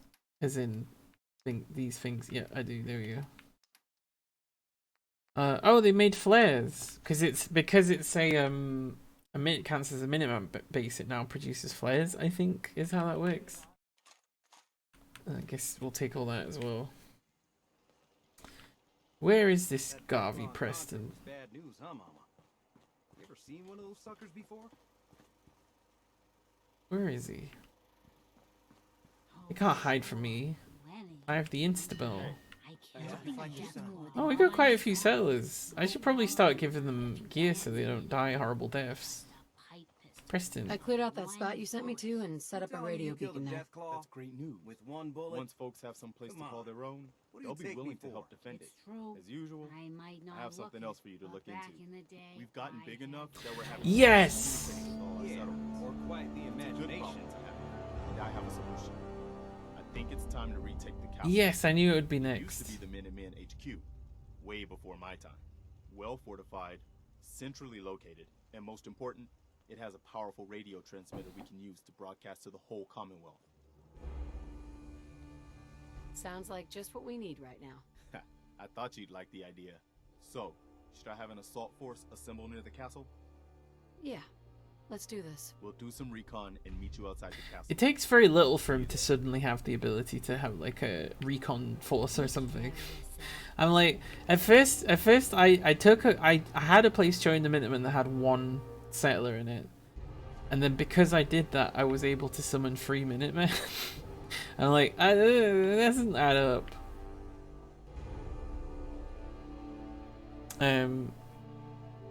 Brotherhood is just as bad, but not like Legion bad. Yeah, no. They just gunned down starving wastelanders because they wanted supplies off the wagon, that's all. I never willingly join the Legion again. Another one of my kill on sight points. I get Boone with me, and then I perch myself up on a hill, rain down flaming freeway rounds of justice. Yeah, I will never forget that everyone just suddenly got really excited for this big mod that was coming out for Fallout 4, and its main focus was like, you can join the Legion like properly in this version. You can do some Legion stuff. But like very quickly came out that like basically the dev just wanted to put in all this stuff about like keeping slaves and dodgy stuff like that, but like in the like horniest way possible, and everyone was just like, you silly fascist. And it just became this huge point of like everyone laughing at them, and you know, kind of rightly. But I remember that was like a good year ago. Where is the castle? Is it like down here? Oh, it's all the way over there. There's quite a lot of issues and stuff over there. Be good if I'd gotten even remotely close to it. So I guess we go to the combat zone. What if there was a place where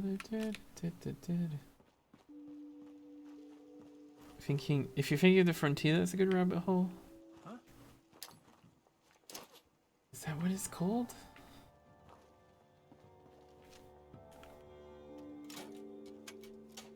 Yeah, it is funny. That's all I have to say on the matter. It's funny. I don't know. You always be wary of people that want to to play as the fucked up people. I find it really, really, really, really, really strange and uncomfortable that like you can play a lot of military sim games and then they'll have a team and there's loads of points and you can upgrade them, but then they'll also have like Nazi Germany as a team. I'm just like, how can you justify that? How can you even slightly justify that? Are they shooting at the vertibird? Oh no, there's a bunch of raiders. Ouch. Itchy. Itchy. Itchy. Ah, everyone else will deal with it. My dog get on this? Wait, okay, dog doesn't seem to be on it. I guess the dog's just gonna teleport then, I guess. To the combat zone. Ah. Bye, everybody.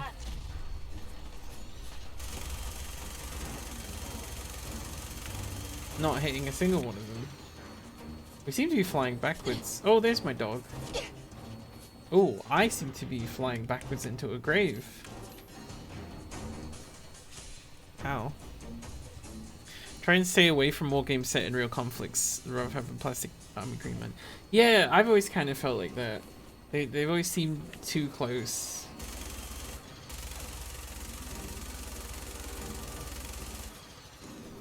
Like I shouldn't know, what kind of guns are getting used. Whoa, what the fuck? Oh god, it's because this. Oh look, there's so many. It's sort of realistic. There's like a big herd of them essentially. That was really interesting. I am shooting them. But I guess the number of rad stags is working then. I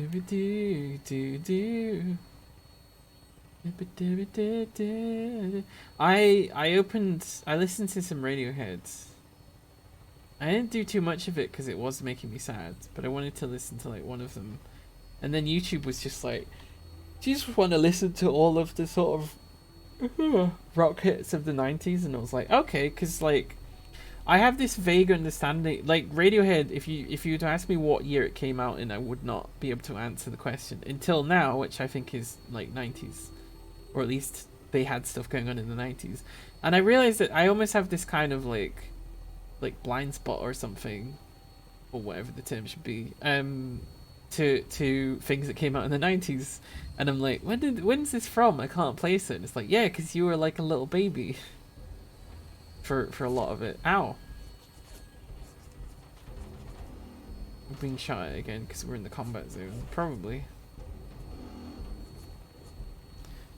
Also, the thought of a World War II multiplayer shooter, meaning have a chance of playing on the other side. Yeah, no, I would just leave. Oh god, I can't see what's going on down there, but it looks pretty fucking vicious. Is that just a bunch of ghouls? What have I done to the city? Oh god, it is just ghouls down there, huh? Ghoulish turned into a feral ghoul, something just said then. What is that? Oh, my perk turned a feral ghoul, as in into not feral. Well, that's interesting. Now I'm getting XP. As always, someone is shooting at us. Although, someone always shooting at the vertibird as it flies over, that actually feels more realistic. Even if it sucks, and it does seem to only hit me, like I only seem to be the one taking damage. Here's in general, Sarod, the Germans were always the most popular side, so you get more XP for joining the Allies or the Soviets. Oh yeah, I mean, people who want to dress up as fascists can't get enough of it, right? And I think that's why they put it in, because they know that they'll have a dedicated audience of people with money who are gonna, generally speaking, respond well to specific detail and stuff.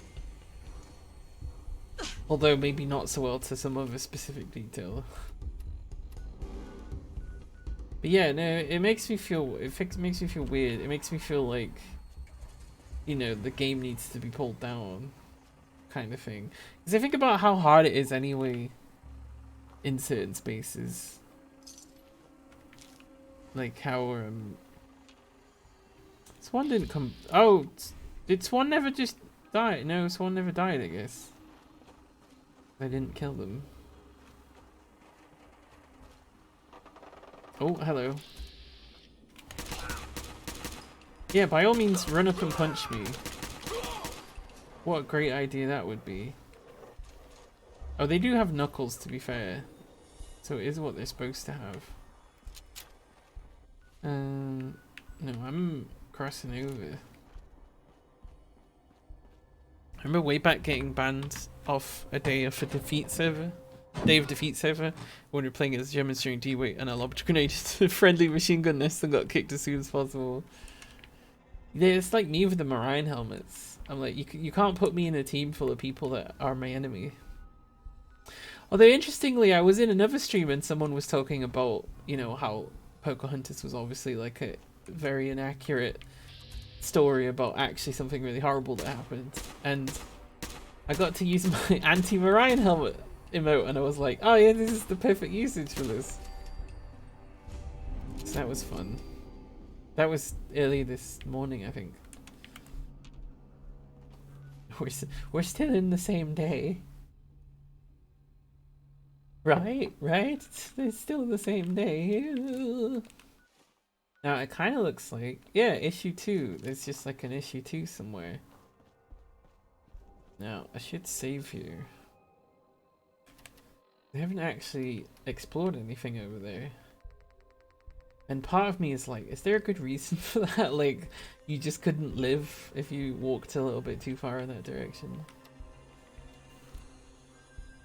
Used to be, what's the Berlin Wall? Then it was, what's the World Trade Center? Now it's, what's clean water? I think there's probably more clean water now than there was before. It's just, it's all got plastic in it, which makes it not clean. Actually, no, I tell a lie. Water is becoming more of a scarce resource. Who's Slim and why are they attacking me?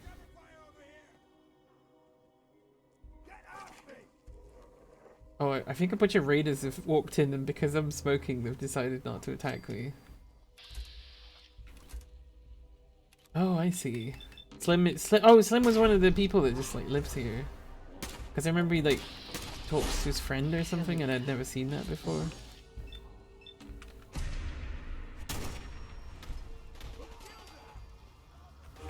Yep, useless. He said dog meat made a friend. So the mod that makes the companions better does it for dog meat, and what it does for dog meat is dog meat has a chance of recruiting various dogs, but it's like it's supposed to be a low percentage chance. Oh, but so somewhere there's a dog, and it loves me, or at least it tolerates me.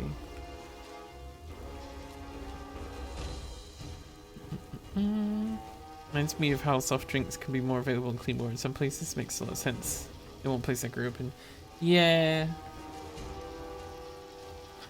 like how we used to be able to be rallied around a common goal, like Berlin Wall is bad, whereas today there'd be people saying, well, there are good points on both sides. I don't know, I'm pretty sure there were people doing that at the same time, right?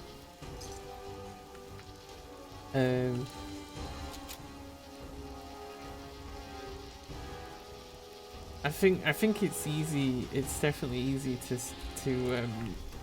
it's like when everyone says, "Oh, back in my day, all of the music was good. All the music now is shit."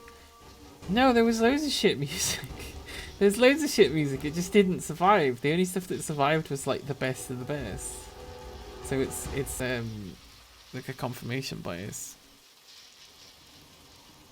believe sea lining is frowned on more than we see through social media. I don't remember what sea lining is. Seal lining is. Sea lining? I only just really learned what sock puppeting meant. Why are we getting attacked by a Mr. Gutsy? That's what I want to know.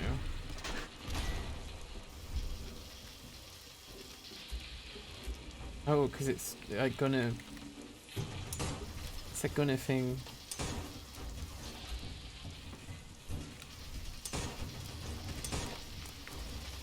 What does damage it do?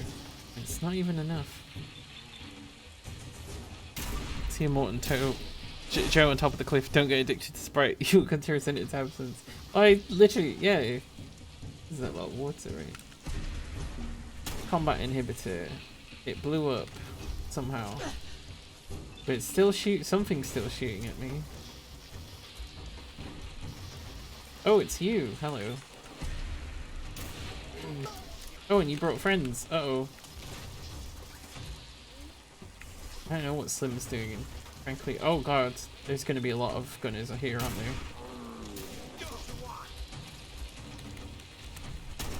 Ooh, fuck. It does annoy me how much better the NPCs seem to be able to use cover, just like naturally. Oh, don't shoot Slim.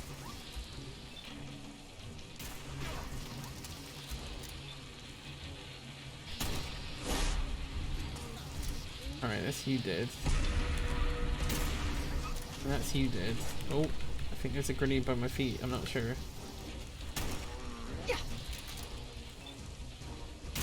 Nope. There we go. Oh, there's so many.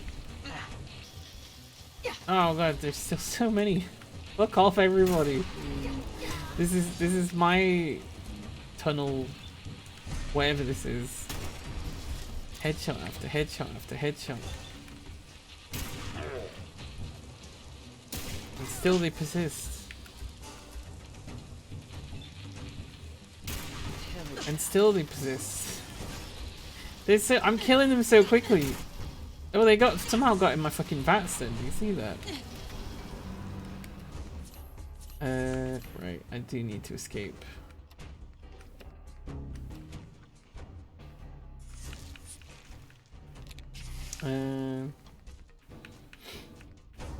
Corn, crab, steak, buy painkillers, more steak.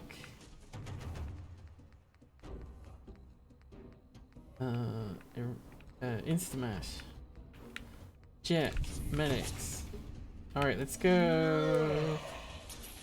I'm running away. No, no! Damn it! Just made my corpse move faster.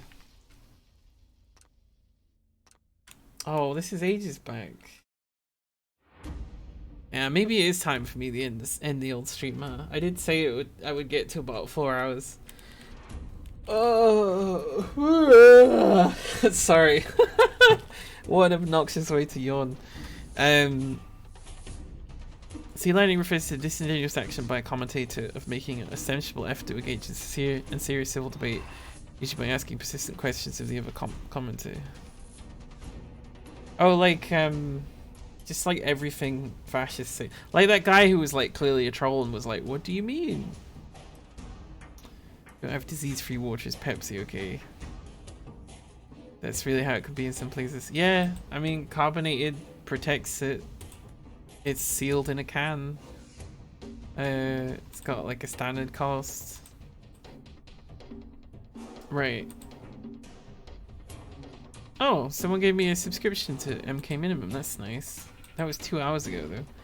It is time for me to end the stream, which means it's time for me to find someone to raid. I don't have a huge number of choices.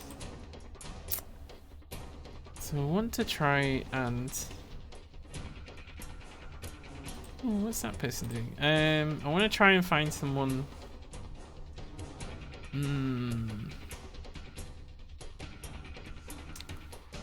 I don't want to... Oh! Slashy's on! Why did I not see that immediately? Absolutely, we'll raid Slashy. Slashy's high on my list. thanks everyone. Oh, I look so tired. Thanks everyone for coming to my stream. My hair's very nice today, I will say that. I'm loving how wavy it is in this bit. Shut up, Fallout 4 music. I'm in the process of fixing my sleep. So if you see me tomorrow, then maybe it's okay. But there's a chance that I'll just completely fuck it up. Which I'm hoping not, because if I get it right, you know, I'm back on a good rhythm again, and I can do all the things I want. But yeah, thank you very much for being here. Thank you for the subs today. Thank you for the follows. I'm honestly, seriously, I keep talking about it, but it's such a privilege to be able to stream to people who enjoy it, and then find out from other people that they're nice and stuff like that. That's really nice. That's really nice stuff.